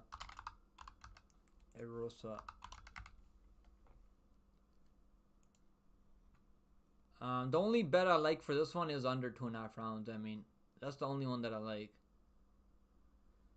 Ramos, like, I don't really trust Ramos money line. Like, even though I don't know if he's gonna win. Like, I'm not confident on him to win. I just don't like. I can't pick Erosa with the chin that he has now. He's got no fucking chin anymore. I mean, like, getting head kick knocked out by Alex Caceres was crazy. Like, Alex Caceres doesn't really knock out anyone, but he caught him with the head kick, perfect head kick too. He was out cold too. He was out cold from that one. And then he got like Padilla was exchanging in the fight. Like Rosa, he's not really gonna stay technical out there. Like he's way too willing to engage in a firefight. He just doesn't have the chin out there to like engage in a firefight anymore. And I actually bet on Padilla in that one. I had Padilla and Cody Durden parlay in that one for plus 1200. And Cody Durden was underdog. Padilla was underdog in that one too. So I mean, I think Cody Durden fought Charles Johnson in that one. It was the same card, and they both got it done. So I don't know, man. Julian Rosa's got some good jiu-jitsu too. Ramos doesn't have the best fight IQ out there. Like he shot a takedown Charles Jourdain, ran into that guillotine choke right away in the first like 2 minutes, and then like he knocked out on Jahabi with a spinning back fist, right? Like his losses aren't that terrible. That's the only terrible loss that he has in the UFC is probably to Charles Jourdain. Like that's probably his only terrible loss. Like losing to Duibera to Hugab, that's a respectable loss. I don't fucking hold anything against him in that one.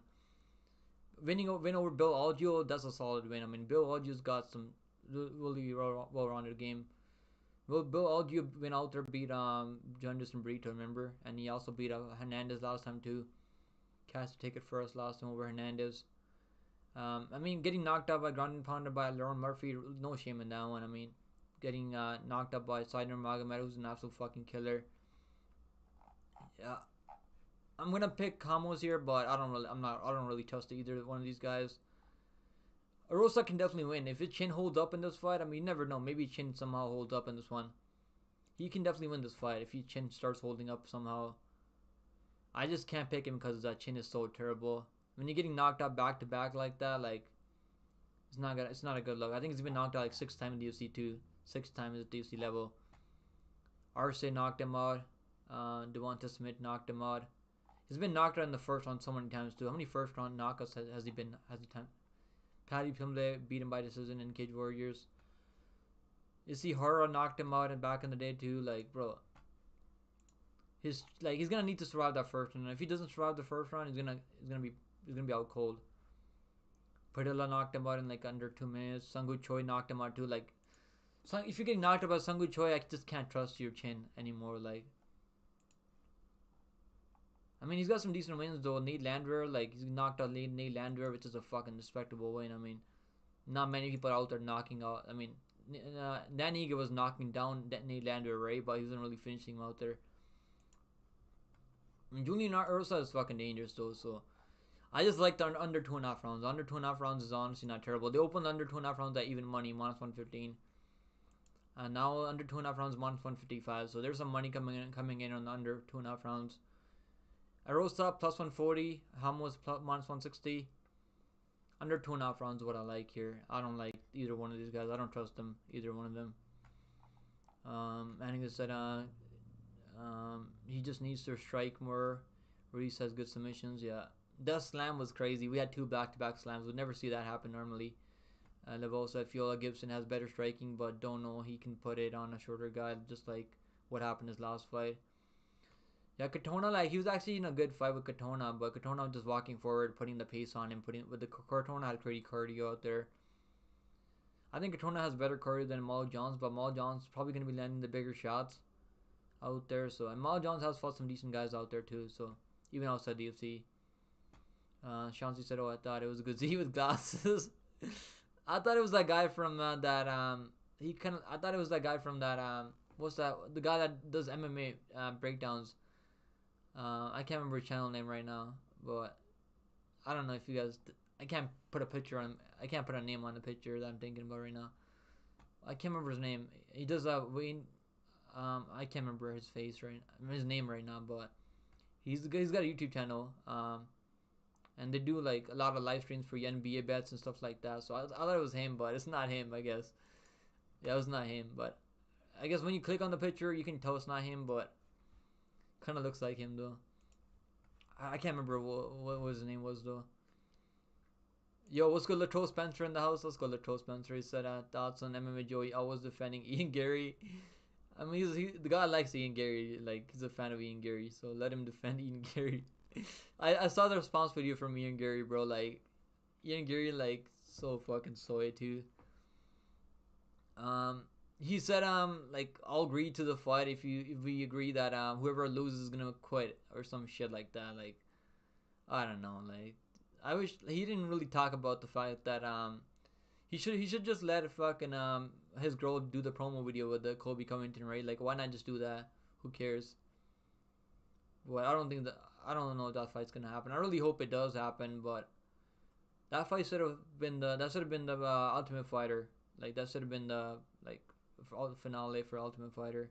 The coaches, I mean, this should have been the coaches for Ultimate Fighter. I would definitely watch that. That was all Ultimate Fighter. Sipping tea. Let's go to Charles Spencer. What time is it over there in Brazil right now, bro? You're sipping tea. It's 9:35 p.m. where I'm at right now. But let's go, man. Sipping tea. Shama mild tea. Is that what kind of tea is that? Did you drink chai? You ever drink chai? I like drinking chai. I don't drink coffee anymore. Like I used to drink coffee all the time, but I feel fucking lazy when I'm like drinking coffee after like an hour. Like I don't feel like doing shit. Like I feel good. You feel good after drinking coffee for like half an hour, like an hour, but then you feel tired later. Am I frozen right now? No way. Okay, god fucking damn it. Okay, let me see. My fucking my fucking thing is frozen right now. All right, let's see. Okay, we're back. My bad, guys. My fucking camera's tripping out. Not my camera. I mean, the streaming software is tripping out for some reason. We're back though. Thanks for letting me know. I appreciate you letting me know though. Darkstar said never buy a game on release day. Yeah, it is, Antoine. Bro, I still haven't bought that MW3 game yet. Like I just don't have time to play it. So I don't know if maybe I'll buy it when it's like fucking $30, $40. I stopped paying for Call of Duty every year. I used to buy every Call of Duty out every year, but it's just not like the game's just getting kind of boring now. And for me, like personally, I played the free trial. I mean, a couple of times. I'll play Warzone whenever I feel like it, but like just I don't want to. Every time like I start like playing for a couple of hours, like the skill based matchmaking kicks in, then it gets way too sweaty. Like I'm playing on PC, so I'm like they usually match me up with all the PC players out there. Then the fucking I don't want to be sweating on my fucking mouse and keyboard and shit. Like I like playing on mouse and keyboard. Like I have a controller that I play on sometimes, but like my hands start sweating. Like it gets way too competitive out there. Like fuck that, man. We're not getting paid to fucking go out there and play. Maybe we'll play some call like Warzone sometime maybe. But I'm gonna have to get some practice in because I haven't played Warzone in a couple of months right now. Antoine said, hold on, I'll search it up. But yeah, damn y'all, if we gotta run that shit, maybe we'll run some Warzone sometime. I'm down to run some Warzone sometime when I get some time. Latro said sleepy like Francis. Yeah. Yo, I gotta make some more emojis, man. Let me know what kind of emojis you guys want in the chat. I think I could put some more emojis in the members. I think they give me option. They're giving me option to add more emojis. In fact, I said I only play mouse and keyboard on shooters. Yeah, I don't play mouse and keyboard for story games, but the only reason I like the mouse and keyboard because I used to play Warzone all the time for hours. Then my hands start hurting, bro. Like when you have the control in your fucking hand in the same like posture, like your hands start hurting. Your hands start like fucking like you get not tremors and shit, but like your hands start hurting when you're holding controller for like hours and hours. So actually, like I don't mind mouse and keyboard, but controller the aim assistant controller is like way too strong on the controller though. But I like playing CS:GO sometimes too. I'll play some CS:GO for fun. And I like playing story games. I mean, I used to play a couple of story games. Horizon Zero Dawn, that's one of my. I like that game too. Destiny, I don't mind playing Destiny sometimes just for fun. But I don't really game anymore that much. Like we've been busy with UFC and trying to like stream. I've been trying to stream every day, but the time that when I used to not stream, like I used to just play games just for fun in my free time. But yeah, in fact, so I'm down to run some Warzone. Yeah, I'll let you know when I get some time, guys. We'll set it up sometimes and have some fun. I'll send you guys my fucking gamer ID right now. It's like you guys, I don't know, like you guys can probably add me on Activision, right? Activision ID. Can you guys add me on Battle Pass? I don't know if you guys can add me on Battle Pass, but my Battle Pass ID is like let me see, copy. This is my Battle Pass ID right now. I don't know if you guys probably will need to add me through what's it called Activision ID. You guys probably need my Activision ID. But yeah, Luis, I don't really game anymore, bro. But I mean, I used to game. That's why I built my PC for gaming, just to game. But yeah, I mean, I don't really have fucking time to game. But yeah, I'm gonna pick Ramos, but I don't really trust the guy. I don't really trust his fight IQ. I don't really trust the decision making out there. He'll probably shoot a takedown and get guillotine choked again by Rosa because Rosa does have some nasty submissions. So not a guy I trust with my money. I like the under 2.5 though. All right, let's talk about the next one. You guys are picking Rosa though. I don't blame you guys because Ramos has really bad fight IQ too. I just can't pick a Rosa with his chin that he has. He's got terrible chin. Um, pick him gaming. I gotta make a gaming channel next. That'd be fucking crazy. But yeah, if I just said I'll add you next time I get on. Alright, brother. Let me know. The troll said pick him. Do you agree? People are too harsh on Joel Meta.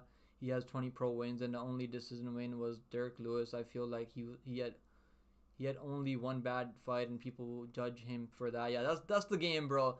You're only as good as your last fight. Like that's all people are gonna remember. Like I don't honestly like in my opinion, like I don't think he lost much stock out there. But like we know this guy. Like I mean, still taking Blades down what 10, 11 fucking times. Like that's not easy. Like Blades is actually a really good wrestler. Like I'm still impressed with Almeida. Like, but even though he lost, I mean, I think he'll learn and he'll come back stronger. I mean that's the game, bro. Like I lost a ton of money on that one too. I get why people are mad because I lost like a couple $100 on that under. I had under 2.5, under 3.5, under 4.5 in parlays. Like, and I had Almeida to win by submission, Almeida to win by ground and pound first round, second round. Like, yeah, I lost a couple $100 on that one. That's why haven't been betting heavyweight fights after that one. Yeah. Bro, Louis, I've never really been into Fortnite, bro. I don't know. Like, maybe we'll play Fortnite, but I've never really. I tried playing Fortnite. I just haven't been into it. Like, I don't know what it is. Just maybe it's way too cartoonish for me. Like, I like playing shooter games where it's like kind of realistic though. Like Destiny is just fun. You just like fighting zombies out there. Not zombies. I mean those fucking creatures out there. Maybe we'll do one for fun though. I'm down to do one for fun. I'm gonna have to download Fortnite though, because I don't have it downloaded on my PC anymore. But we'll play Fortnite for fun if you guys are down. We'll do members of Fortnite for fun sometimes. I'm down. Yeah, I'm down for sure, man. We'll do one for fun. All right, guys. Let's talk about the next fight now. We gotta go over this fights quickly. Next fight we're gonna be talking about is gonna be yeah. If you guys want to bet that last fight, take the under 2.5 rounds to put it in a parlay. Even a straight play on the under 2.5. If fight doesn't go the distance, is probably even better. Because I think Arosa is gonna finish him if Ramos doesn't get him out of there early. Because Arosa can definitely survive the storm early and get him out of there later. Alright, guys. Next fight we're gonna be talking about is Trey Ogden taking on Kurt Holloway. And let me do a poll for this one before we get into it. But I mean, I don't think Arosa is the worst bet out there as a dog. It's probably one of the better underdogs on the card. If he just had a better chin, I would pick him here. But I just can't trust the chin. Ogden taking on Kurt Holloway. I know a lot of people are picking Holloway here, and I don't think he's gonna win this fight. I might be fucking dead wrong on this one.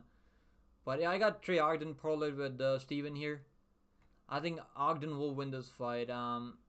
I mean, I know he should be 3-2 in his last like couple of fights because he was clearly winning that Mota fight. He had Mota in the submission, and the referee just Mike Beltran stopped the fight because he just didn't have the right angle to see that Mota was now cold, so he stopped it too early.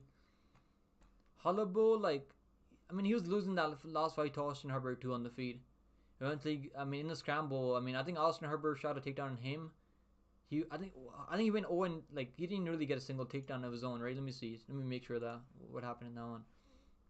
I don't think he got a single takedown of his own. He was just able to get him get a submission off in a scramble. So I think Trey Ogden will be smart. He's gonna keep it on the feed, and I think he's got the better jab on the feed.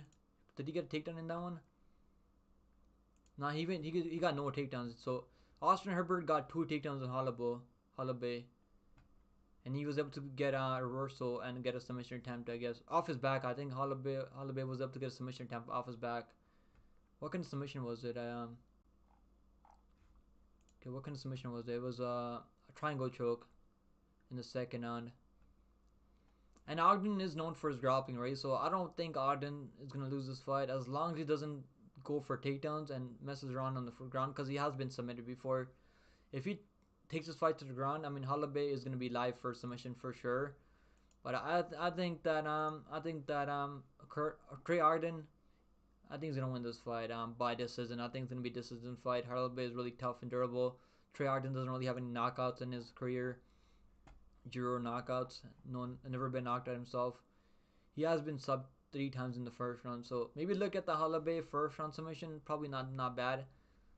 But I mean like he beat Daniel Huber. I mean, he was a big time underdog in that one, and didn't really need the takedowns in that one. He was able to just outstrike him on the feet with a jab. He's got a beautiful jab on him, by the way. Lost to Jordan Levy, close decision. Jordan Levy actually has decent wrestling out there.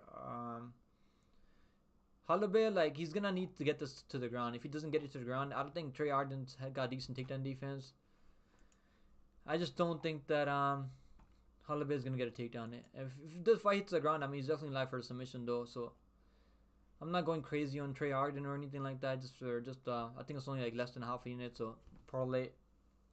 So I got Steven in 2 parlays. One of them is with the over 2.5 in that Simon and Talbot fight, and the Trey Ogden and the other parlays, Trey Ogden and Steven Nguyen. So with the Ogden parlay, it's only like close to a half a unit, so it's not something crazy because I do respect Kurt's skill set. But yeah, I don't. I mean, he's got some power on the feet. He's been knocking out some people in his MMA XFC. I think Trey Ogden will win this fight though. Latrell said, I guess the level of competition is higher now. Um, I mean, Blades is actually a really good fighter, man. I mean, he caught him. With, I don't know why Trey like Almeida, if he just didn't like hang on, wasn't hanging on to his legs for too long. Like the way he hit that uppercut in that up against the fence, right? Like Blades hit him with the short uppercut in the clinch. And I think Almeida was trying to recharge his cardio out there. He was hanging on to his legs for way too long. But yeah, we'll probably do a gaming session for fun. I'm down, guys. Shanti said I was telling you Blades would win, bro. Almeida is too one dimensional. Yeah, we know he's never really improved his striking. I mean, right? Like we know he's not really out there willing to strike. Maybe now he's gonna learn his lesson out there, but he should move down to light heavyweight because I don't think he's gonna be beating these ranked heavyweights in the top 10. That guys that can like not get sub guys that have decent submission defense on the ground. I mean, they can probably survive on the ground. Darkster said Elden Ring legit might be the GOAT game, bro. I tried playing Elden Ring. I just fucking got a refund. I just didn't like it. I don't know. I don't know. It's not really my type of game. I don't really like games like that. I tried playing it. Like I was really trying to get into it because I don't know. I just really didn't like the. I don't really like it, to be honest. I mean, the graphics were amazing. The graphics are some of the best graphics I've seen. But I don't like games like that. I like playing games that are like fun story games. Like, but I mean, Elden Ring. If I just played it for much longer, maybe I probably would have been into it. But I don't know. I just played it for like 2 hours, I think, and I was like, fuck this. I was like, fuck this. I mean, it was hard too. I mean, I think I was playing in like veteran mode too. I probably should have played in easy mode. Maybe I probably would have beat those bosses or whatever. But I was like, fuck this. That's way too fucking hard. Yo, Darko said, yeah. I mean, it probably is a really good game. I mean, it's the most sold out game right now, right? I think it's the most highest selling game right now.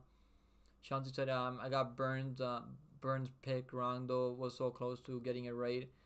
If he just didn't duck in for that knee, bro. I mean, he actually looked great out there, man. He was landing the bigger shots on the feed. I was happy that fucking JDM got it done because I had money on JDM, but yeah, fucking good. Like Burns was actually looking decent out there, and JDM's arm was broken too, man. If the referee had known about that arm like injury, they would have stopped the fight. Like referee would have stopped the fight, and Burns would have won by TKO due to referee stoppage. But now they can't really do anything about it now, because the referee really had no clue. I mean, how tough is JDM though? Still getting that knockout even though he was injured. I was wondering why he wasn't throwing his punches out there. Like he wasn't really like planning heavy and throwing big punches out there. Normally, like he'll throw like swing big punches out there. Like, but this time, like he wasn't really willing to, because he was injured out there. That makes sense for him. You think Holloway is a lock, 1,000%? I don't know, man. I don't know. I think Trey Ogden is kind of underrated, but if he wrestles here, he's definitely gonna get subbed. As long as he keeps it standing, I think Trey Ogden will win. Holloway definitely has some power on the feet, but I think Trey Ogden will see everything coming on the feet, and I think he's gonna win this fight, man. I think I'm gonna go Trey Ogden by decision. But maybe submission for what's the money line right now? Let's see what the money line is right now. Trey Ogden. Okay. Trey Ogden. Money line is gonna be right now. Let me see. I think it's 148 when I parlayed him. There's definitely a dangerous parlay if he's not safe by any means. Because he's going to need to avoid the grappling here. Even though he's a good grappler himself too. He's never been submitted in the UFC. But I think he's going to win. I'm like medium confident that Trey Ogden's going to win. Damn, where's the line? I can't see the line. Okay, there it is. Minus 150 for Trey Ogden. Over 2.5, minus 160. I like the over 2.5. But if it goes over 2.5, it's gonna be Trey Ogden getting it done. Holloway can definitely make it close though, if he hurts Trey Ogden at any point. Ogden has a decent chin though, and he's fought some decent strikers too. I mean, he was able to outstrike Joe Huber, right? And that was, to be fair to Joe Huber, that was his debut. But he was able to outstrike him on the feet. I mean, like he looked phenomenal out there with leg kicks out there. Like he was able to didn't even really need the takedowns in that one. And we know how good how good of a striker Joe Huber is on the feet. Holloway is definitely the dangerous grappler on the ground, but I'm gonna go with Trey Arden. This isn't here. All right, guys, let's move on to the main card now. This is gonna be a fun matchup here. This is gonna be a fun banger, one hell of a matchup here. I'm excited. I think this could be fight of the night right here. So you guys are picking 55% Holloway and Trey Arden 45%. I'm excited. I mean, that's gonna be a fun scrap either way. Holloway is always in fun fights. All right, next fight we're gonna be talking about is Puelle, Pu, Puelle, Puelle, Puelle taking on Padilla. Now this pick could definitely be horrible by me. I'm gonna pick the underdog here, man. I don't know. Like I don't. Obviously, Padilla's more technical in the feed. Like he's got better technique, and he's got the reach advantage too. He's got like what, like almost 7 inch reach advantage. I want to see how they look at the skills. I might change my pick on this one.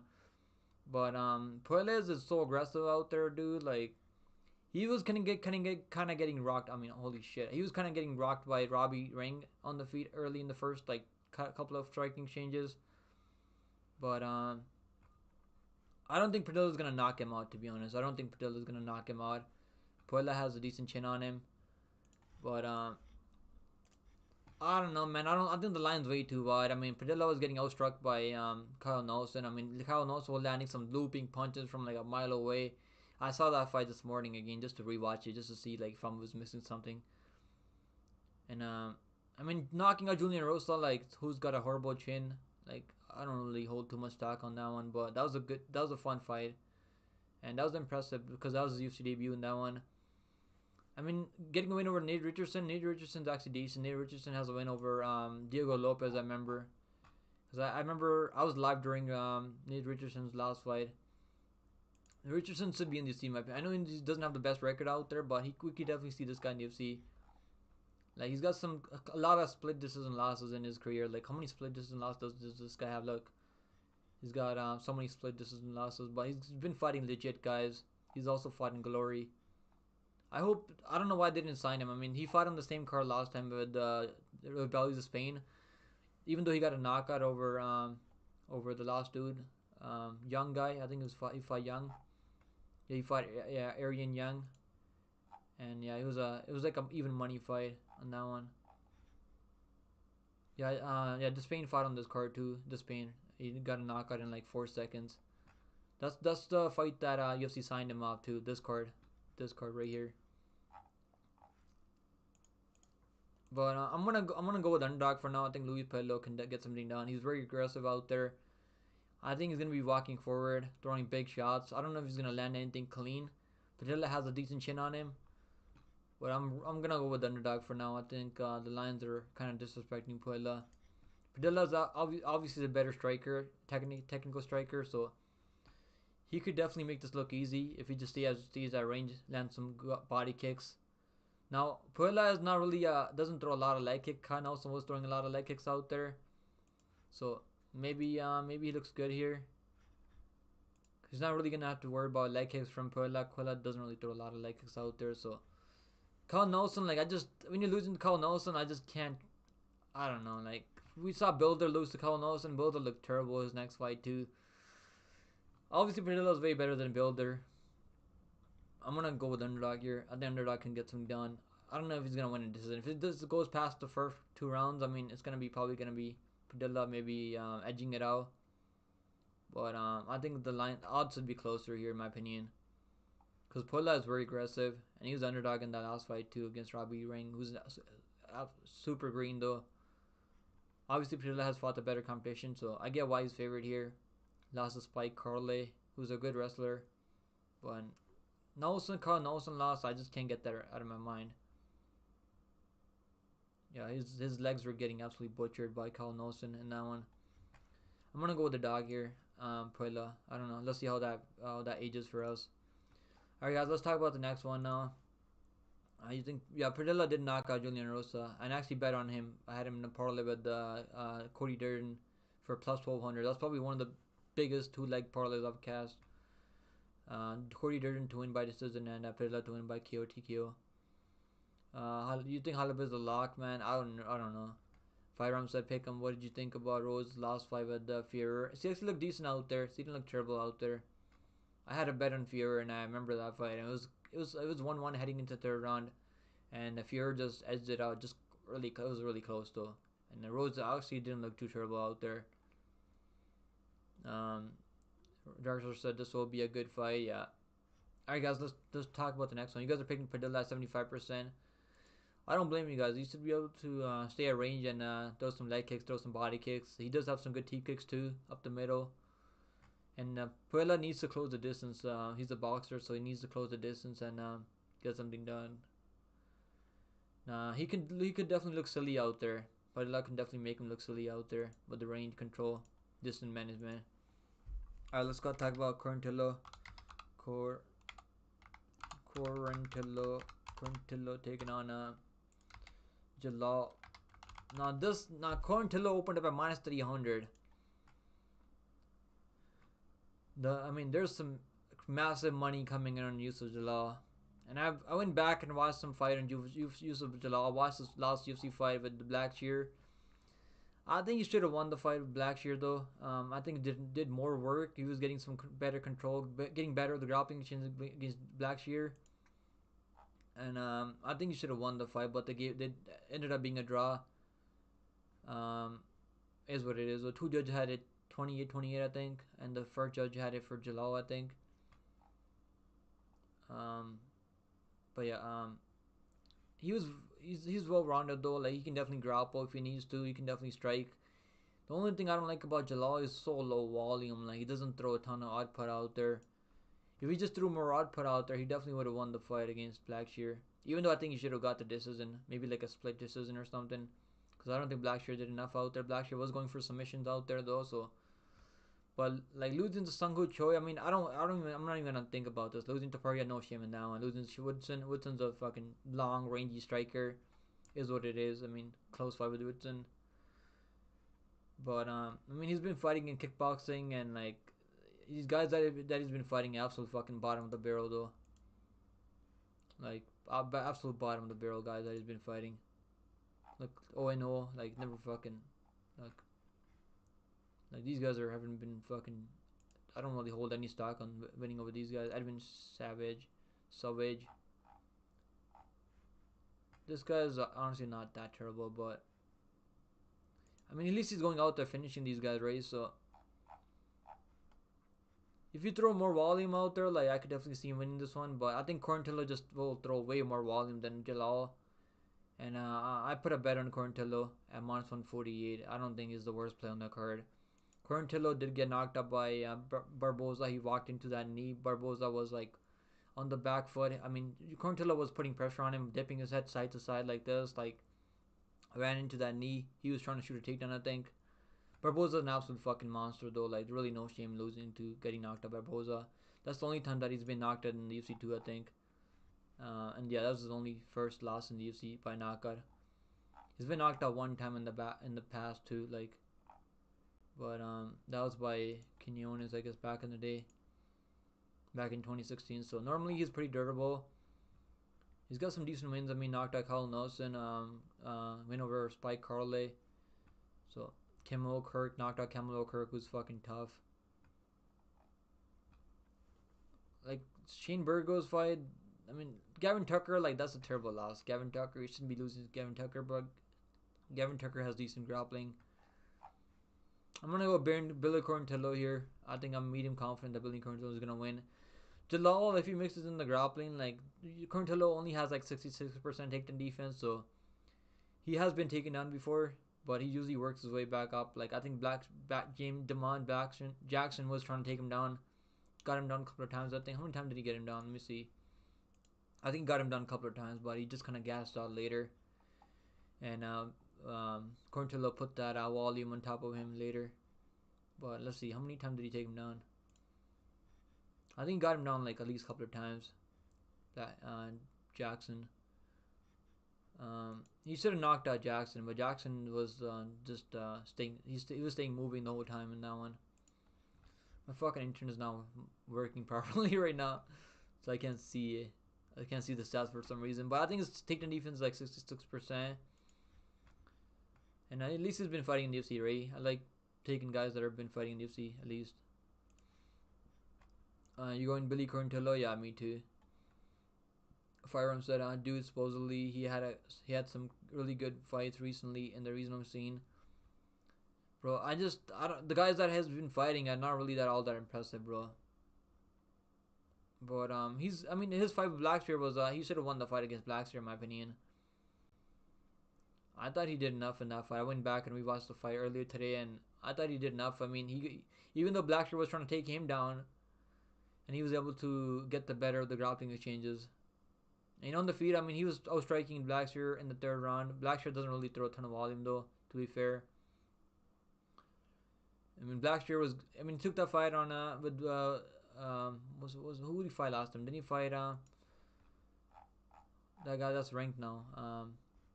Blackshear, yeah. He fought, the guy on, yeah, Murray Batista, yeah. Blackshear, he took that fight on a week notice, though, but he kind of gassed out in that one, too.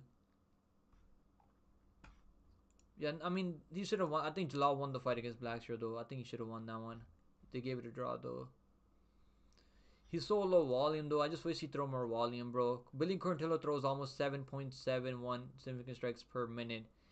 He doesn't have the best striking defense out there. His striking defense is only 43%. Jalal actually has a better striking defense. I have 64%. So he's a guy that's not gonna take a lot of chances out there. But he only throws almost 2.75 significant strikes per minute. Like, just so low volume out there. Like, striking defense for Jalal is 60%. I don't think Billy Corntillo is going to be shooting takedowns on him. I think he's going to put pressure on him, lock him down, and throw a ton of volume. And I trust Billy Corntillo's cardio more too. And he's been fighting in the UFC, right? Like, this dude's been fighting in Rizzo MMA lately. Not really his fault though, because he got cut from the UFC. But yeah, Jackson got him down 3 times in that one. Couldn't really control him for more than no. He controlled him for 6 minutes. So damn, he actually controlled him for a lot of time. But look at this. He threw 100 significant strikes, and Jackson threw 67. No, he threw 169 significant strikes out of total strikes, I guess. So probably including all the ground and pound shots too.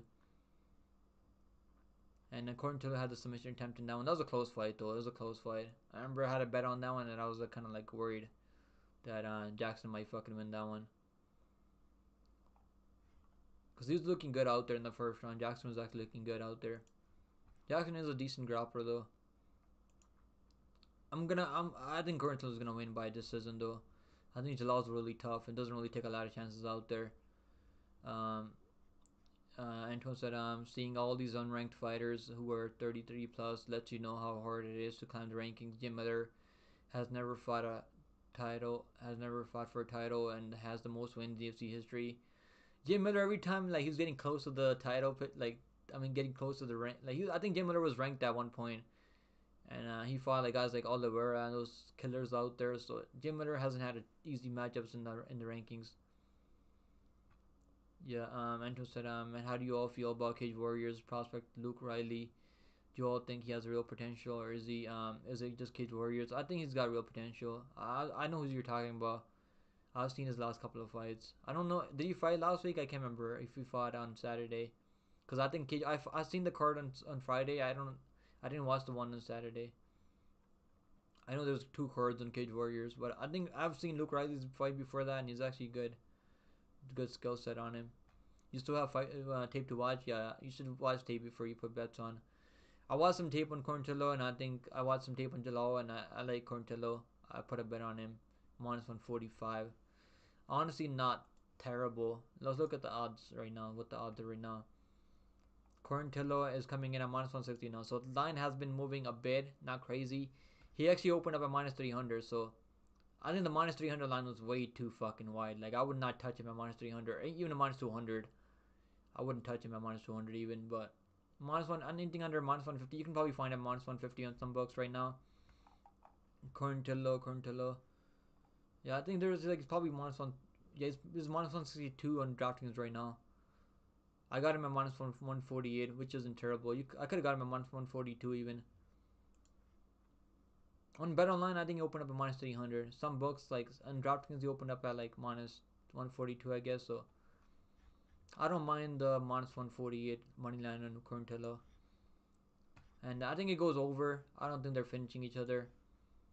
Over 2.5, minus 260. I like the over here. I think it goes over 2.5 rounds. The props will probably drop tomorrow. We'll probably talk about props in the next 2 days. We'll talk about it during the live stream. And I'm gonna be doing a live stream with our boy Firam. We're gonna be doing a live stream together, so we'll probably go over some props later in the week.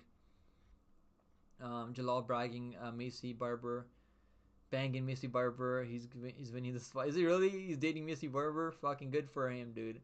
Beer Barber's actually kind of looking good right now. Boss Gag said Miller was ranked like number 5 and lost to Benson Henderson in a title eliminator. Bro, how long ago was that? Like, I don't even remember that. Holy shit. Yeah, Miller's fought everyone though. Like, he has never said no to a fight. Alright, guys, let's talk about the next one. You guys are picking Quarantillo 86%. I thought we are gonna get more people on the underdog here, but yeah, I think Quarantillo is gonna win this one.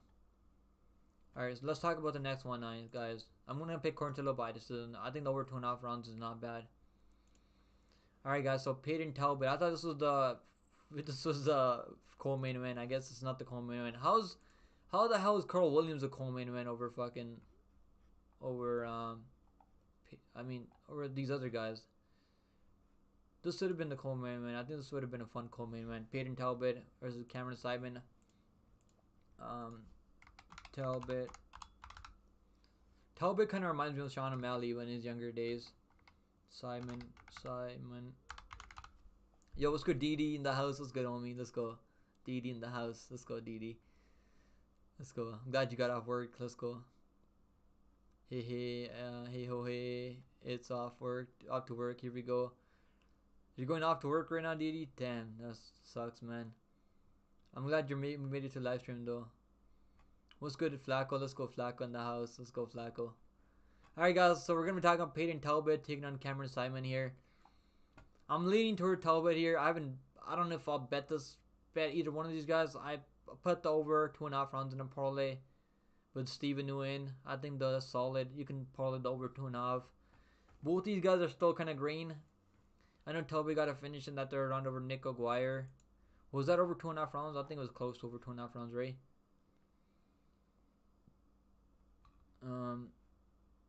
That was like early third round. Yeah, I don't think he's finishing Simon though. I'm picking Talbot by decision here. Simon can definitely throw more volume on the feet and get this done, man. Like let's not forget, Simon is actually a really good technical striker. I like the long range, like the reach advantage, 3-inch reach advantage for Talbot here, 2-inch height advantage for Talbot. He's actually a slick striker too.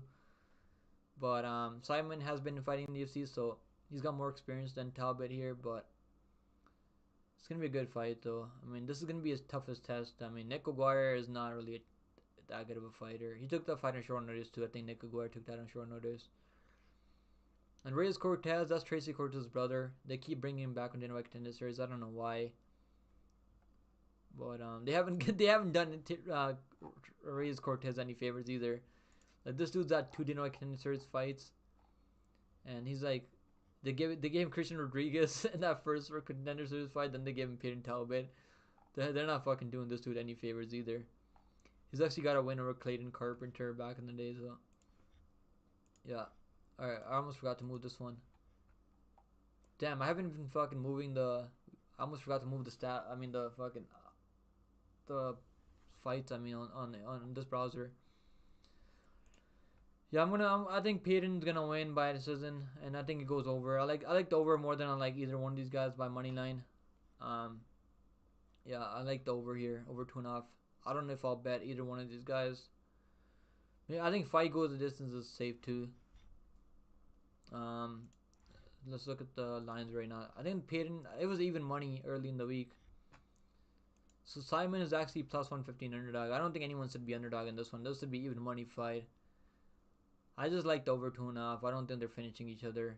Simon showed how tough he is in that last fight with Christian Rodriguez. I mean, he had some flush knees to the face, and that one knees to the body. I mean, Rodriguez was digging those knees to the body, to the face, and Simon was able to eat those knees. And he almost got submitted in that first round too. But we know Simon is tough as it come. Talbot is really tough too. Talbot did get a submission in his last fight, but I don't think submitting Simon. Over 2.5 in a parlay is, I think, is solid here. I like the over 2.5 here. It's a parlay, but either one, I could see either one of these guys winning this fight. You think South African losing by finish? I don't know, man. I don't know. I don't know if I see finish here. I think they're both still really green, early in their career right now. So if Talbot goes out there finishes Simon, man, that's gonna be impressive. Like that's gonna be really solid. Like that's gonna put him on the map. Like that's gonna like this is a big jump up for Talbot too. Like this is not an easy matchup. Simon is ranked number 14 in the world right now, bantamweight. 42. I mean not 14. So I mean he's knocking out like Terrence Mitchell. Like that's a layup. I mean Marlon Martinez, like that was a close fight because he got a point taken in that one. Kozlov knockout, that was a beautiful knockout.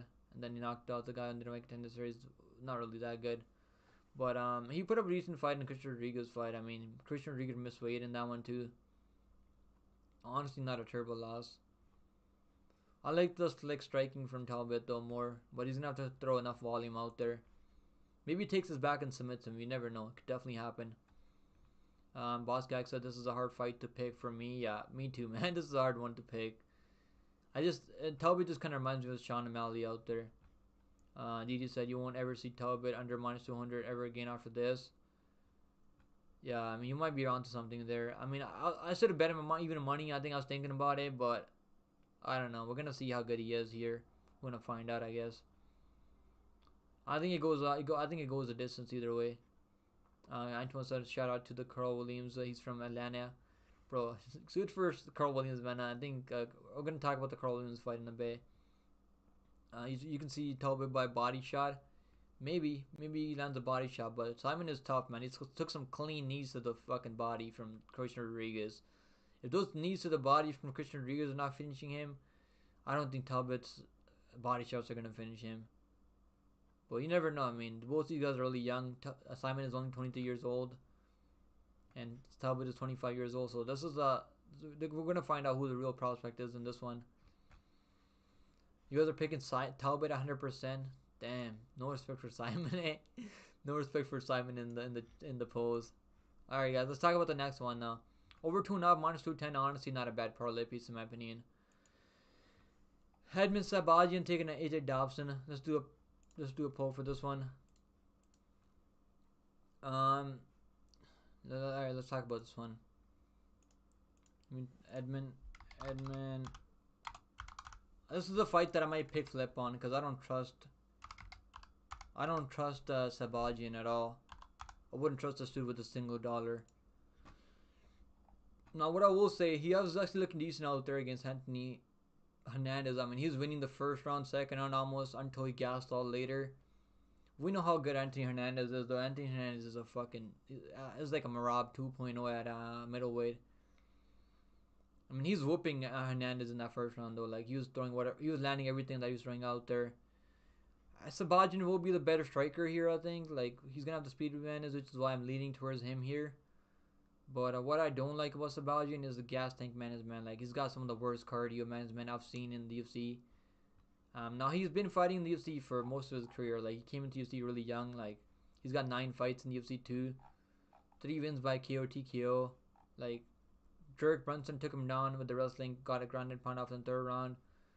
And then Jack Hermanson. Honestly, no shame losing Jack Hermanson. All these guys, like, that he's losing to, like, I think they would all beat Nasser Naimov, knocked him out with the elbows, crucifix. Hernandez knocked him out with grounded pound in the 3rd round. Actually better than Hernandez in that one. And I actually like better Hernandez in that one too, cause so I had 1.5 units on Hernandez money line before. I also had him by submission, which didn't cash, cause he got a grounded pound. But I also had him by live minus 130 on Hernandez live in the 2nd round, cause I knew that Sabajian was gonna gas out eventually, cause he was going crazy in that 1st round. But I was disappointed that he got the grounded pound out, cause I would have won major money. I would have won like what $300 on that submission prop. But yeah, got the grounded pound out though. But he just kind of quit out there. Like, he was way too tired and just kind of quit.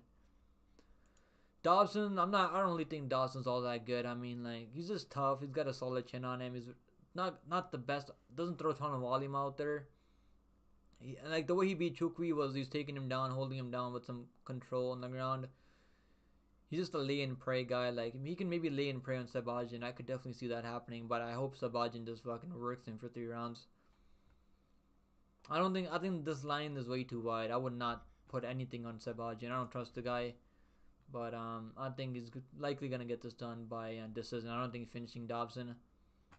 When he was one of the first people to finish Brad Torres, he head kicked Brad Torres, and he's got some decent wins. I mean, Darren Stewart is still a solid win, even though he's not in the UFC anymore. Win over to Logan Bulla, who's an absolute fraud. I mean, Logan Bulla is not in the UFC anymore, so I'm just haven't been impressed by AJ Dobson's wins either. Like AJ Dobson was supposed to fight Trayshawn Gore, to be honest, right? And he that was supposed to be in UFC 298, I think UFC 298 card. It was UFC 298 card, yeah. And I was leaning towards Trayshawn Gore as a dog, pretty big underdog. I think Trayshawn Gore is like plus 160 underdog or plus 180 underdog in that one. I think AJ Dobson probably would have won that fight, but yeah, I'm gonna go Sabajian by decision, but I would not trust this dude. I might pick flip on this one. Like this is the fight that I might pick flip on. But I don't think AJ Dobson will be able to throw enough volume or damage out there on the feed. Maybe he can get a third round TKO. I'd probably look at the third round TKO or third round finish for Dobson. Because if he's gonna get a finish, then he's probably gonna be over a guy like Sabajian, who's just kind of folds out there in the third. Later the fight goes, like he just kind of gives up out there. Maybe Dobson gets some top position in the third round, gets some ground and pound off, gets him out of there. And he's got some submission skills too, right? He's got a submission dynamic tendency. He can definitely get a submission. If Sabajian loses this fight, he's gonna be done. He's gonna be absolutely done from the UFC. Like, I think he might get cut if he loses this fight. I'm gonna pick him here because I think this is better. I wouldn't really say better fight IQ, but better striker, more technical, and better speed. Not a guy I would ever trust though. All right, guys, let's move on to the co-main event now. You guys are picking Dobson at 60%. I don't blame you guys. I don't blame you guys at all. Because you know Sabajian is not a hard guy to trust with your money. Yeah, I would not trust Sabajian at all. But I think he's the better striker. He's probably going to throw more volume, but he can definitely fold out there in the third round. And who said Crazy Edmund was that high and fell so far. That's why we got to respect fighters who've been on that roster for 10 years like Dustin and Pennington, yeah. Bro, like he's got some tough matchups, right? Like he's not fighting bums out there, right? Like all the guys that are beating him, I think they all would beat AJ Dobson in my opinion. Derek Brunson, I think would beat Dobson. Hermanson would beat AJ Dobson, and Mimava would beat him too. Hernandez would beat him too. So it's not like he's losing to bums out there, right? Like they're not giving him easy matchups out there. Now they're giving him a step down in competition here against AJ Dobson. But Dobson is tough. He can definitely hang in there and maybe win a close decision. But I'm gonna go with the more technical striker there. As long as he can manage his gas tank, I think he's gonna win. Alright guys, next matchup is gonna be, let's do a poll for this one. Justin Tafa taking on Carl Williams. Williams taking on Tafa. Now Williams is a wrestler, like he was able to wrestle this Olympic wrestler Jimmy Lawson. I remember that one. They were really hyping up Jimmy Lawson in that one, and he came in as took that fight in short notice too, and his cardio is crazy for heavyweight too. I like Carl Williams' cardio. Lines are way too wide though. Lines are way too wide for this one. Williams is over 2-1 here, and I get it. Like he's got the big grappling edge here. He's got the cardio edge. I think. As long as this fight goes, he can outwork a guy like Tafa. Tafa is fucking dangerous though. Like Tafa catches him. Sherman was catching him with some hooks on the feet there. He was getting some takedowns on the takedowns on Sherman because Sherman has no wrestling skills, no takedown defense. Tafa has shown 100% takedown defense, but hasn't really been fighting anyone. Fought Harry Hansucker, who's an absolute bum. Parker Porter, the GOAT. This is probably the best guy that he's fought. Parker Porter. Crazy that I'm saying that because that's probably the best guy that he's fought. And I actually bet on him over Austin Lane by first round TKO. Austin Lane's a former NFL player. Not really a fighter though. And yeah, I think Carl Williams will get some takedowns and win a boring decision. I honestly hope Tafa knocks him out though, but I don't know. Tafa's gonna need to land one of those big hooks on the feet, but Carl Williams doesn't really have the best striking defense. Like he gets hit a lot too. I'm just gonna take a pass on this. Maybe I'll bet Tafa round one KO. Tafa's always live for a KO in the round one. I mean, this dude's got some big lunch boxes on the feet. Tafa's out like Tafa round one. That's probably a bet that I'm gonna look at. Maybe like a quarter unit. I'm not gonna put anything major on it because I do respect Carl Williams here. I think he's shown pretty good chin. I mean, he hasn't really been fighting anyone with big power, right? Fought Chase Sherman, who's really doesn't have power, wins decisions out there. Like Chase Sherman is like 1 in fucking 7 or 8 in the UFC. Chase Sherman actually got a knockout on where is he fighting? I think he fought in BKFC, right? No, he fought in Jorge Masvidal, I think, promotion. Where did he fight? I think he was fighting on Bare Knuckle, yeah, Game Bread Bare Knuckle, yeah, like a couple of weeks back. And he actually got a knockout in the first round. Good on Chase Sherman for making some money out there in Game Bread. You guys remember when Chael Sonnen called inbred boxing bare knuckle boxing? Chael Sonnen is fucking hilarious. I'm gonna go Carl Williams decision, but I'm probably gonna take a sprinkle on Tafa here by first round KO. First round KO is probably gonna be like plus 300 or like plus 250. Money line is honestly not terrible for Tafa here. Let's see what they open the totals. I'm curious to see what they open the totals here. Tafa Tafa's plus 184. He was plus like 200, plus 220 even. Carl Williams minus 214. I don't mind if you guys take a shot on Tafa here because there's value, but I would just look at the KO for Tafa. I think you can get a better number on the KO because he's not gonna win a decision over Carl Williams. The only way he's gonna win a decision if he drops him every round. But if he drops Williams, he's gonna finish him. He's not gonna. He's gonna be out cold. I think Williams is gonna be out cold if he drops him. Over 1.5 minus 165 is dangerous because there's only one guy that has finishing ability with the over 1.5, under 1.5. I mean, if Williams wins, it's gonna be over 1.5. It's gonna go maybe late TKO, maybe late submission. But Williams is not really a finisher. I wouldn't really touch the overs. I'm gonna sprinkle Tafa by KO round one, just for it's gonna be a good number when they open the props tomorrow.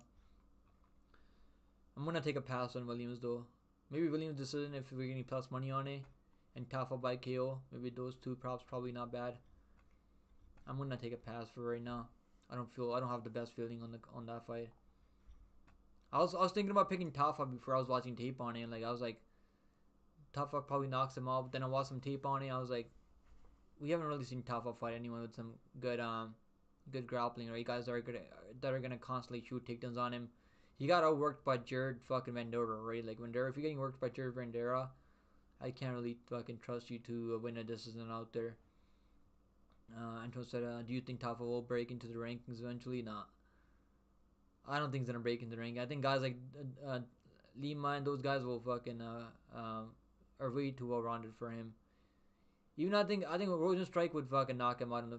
I don't know. I think Rosenstrike would knock him out on the feet. To be honest, I don't think he's gonna break into the ring. If he beats a guy like Williams here, like gets a win here by knockout, his chances do definitely go up. But I don't right now. I don't think so. Boss Gag said Williams has pretty good crazy wrestling and cardio at a heavyweight. I got Crows by decision. Yeah, I'm picking Williams by decision as a pick, but I'm not gonna parlay him at minus 200. Line is way too wide. If it was anything under minus 150, if it comes down to minus 150, I'd probably put something down on him. But right now, so maybe decision for Williams, but I could also see like a late finish if he gets some top full mount, get some ground and pound off, because we haven't seen Tafa on his back. You guys are picking Tafa. Yeah, I don't blame you guys picking Tafa because he does have 100% takedown defense on paper. No one's really tried to take him down though. Alright guys, main event time now. Let's go main event time now. Let's go. Main event time now. We got Thug Rose taking on Amanda Ribas. Let's do a poll for this one. I'm not that excited for a main event, but Amanda Ribas is always in a banger matchups. Like she's always going out there trying to. She's really aggressive out there. So Thug Rose. Pat Barry's gonna be in her fucking corner there too. Damn it.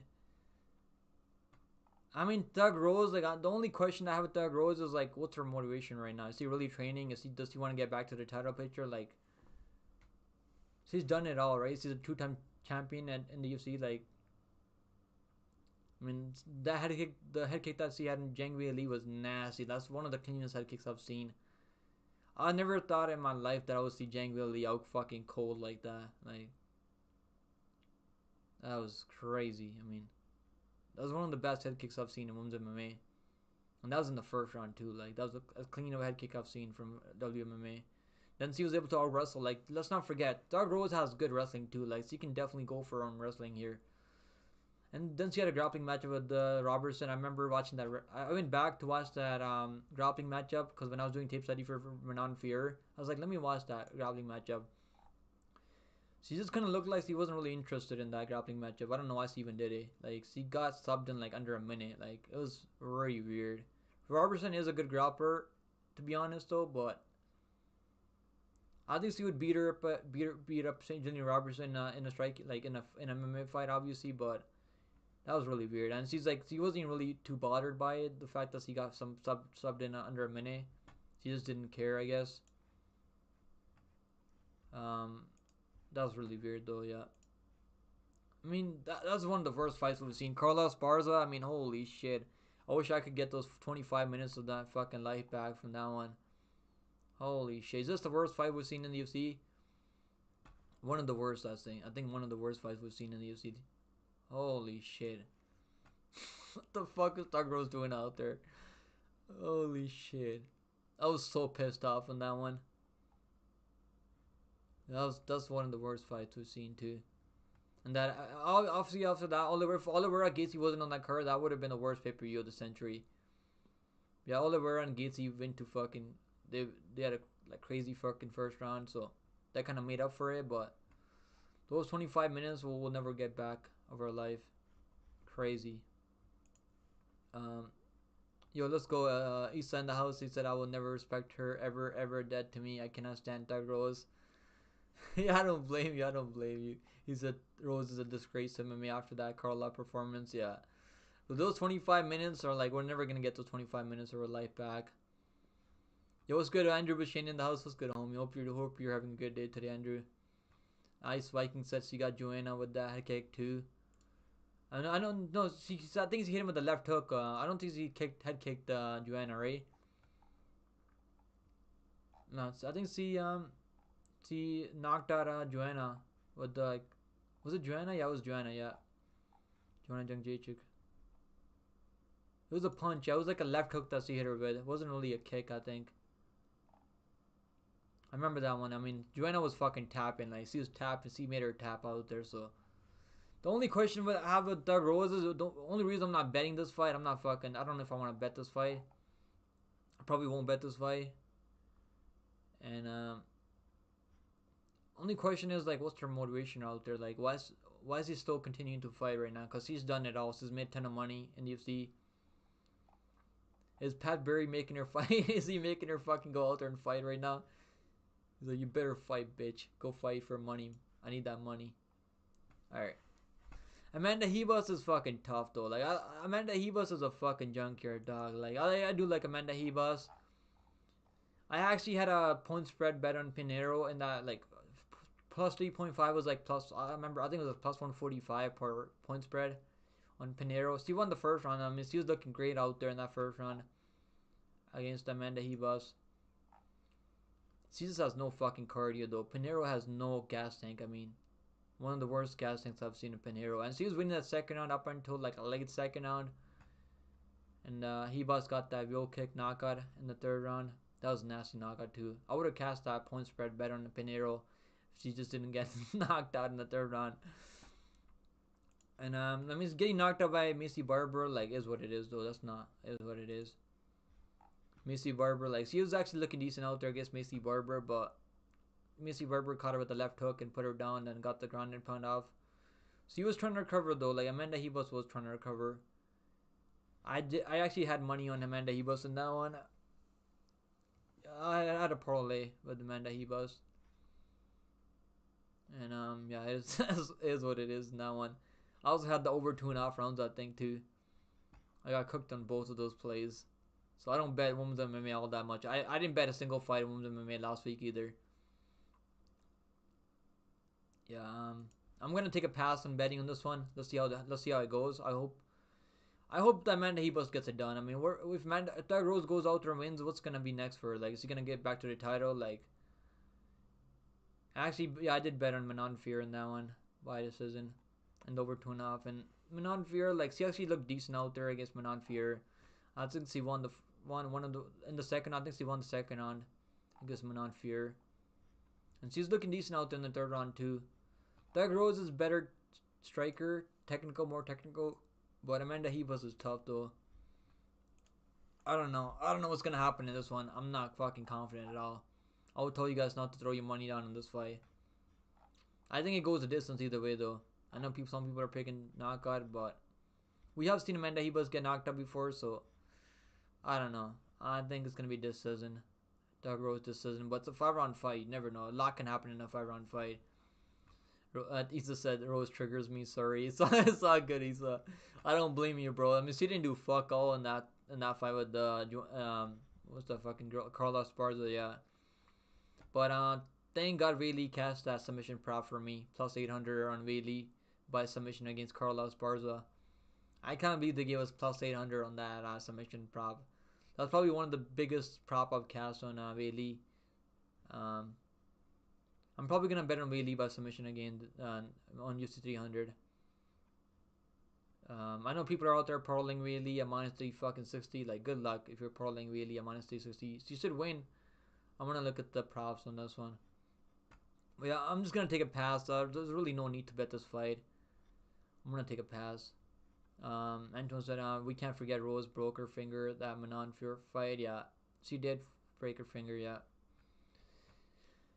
I'm only questioning her motivation. Like, is she really like? What's next for her to get the win here? Like, Amanda Hebus is fucking still hungry. Like, she still hasn't tasted that belt. Like, she's still trying to fight up the rankings right now. So, Hebus, like, if this turns into a dogfight, like, I could definitely see Hebus fucking getting something done here.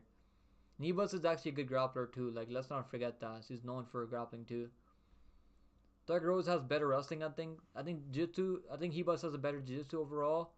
Doug Rose has better wrestling, like better timing on takedowns though. So either way, like, it's gonna be a good fight. I think it'll be a fun matchup. I'm not like crazy fucking excited about it, but I think it'll be a fun matchup. I mean, Peyton Talbot was supposed to be the co-main event, right? I guess they put the heavyweights as the co-main event now. Let's look at the. I want to look at what the lines are for this one. Let's go over the lines. I mean, the lines were way closer early in the week. Hebus. What's the line? Okay. Doug Rose is minus 180 and Hebus is plus 155. The over totals haven't opened yet. I think it goes over, but I'm probably gonna take a pass because we have seen Amanda Hebus get knocked out a couple of times, but I don't think Doug Rose is really gonna knock her out or anything. Hebus is tough, so I think she can still recover if she gets dropped. Unless Doug Rose lands a head kick or something, maybe then. But I'm gonna take a pass on this one. Really, no need to bet this one. Alright, guys. Palm Strike. So let's go Palm Strike for everyone. Hope you're doing good, bro. He just said gonna stream any other promotions.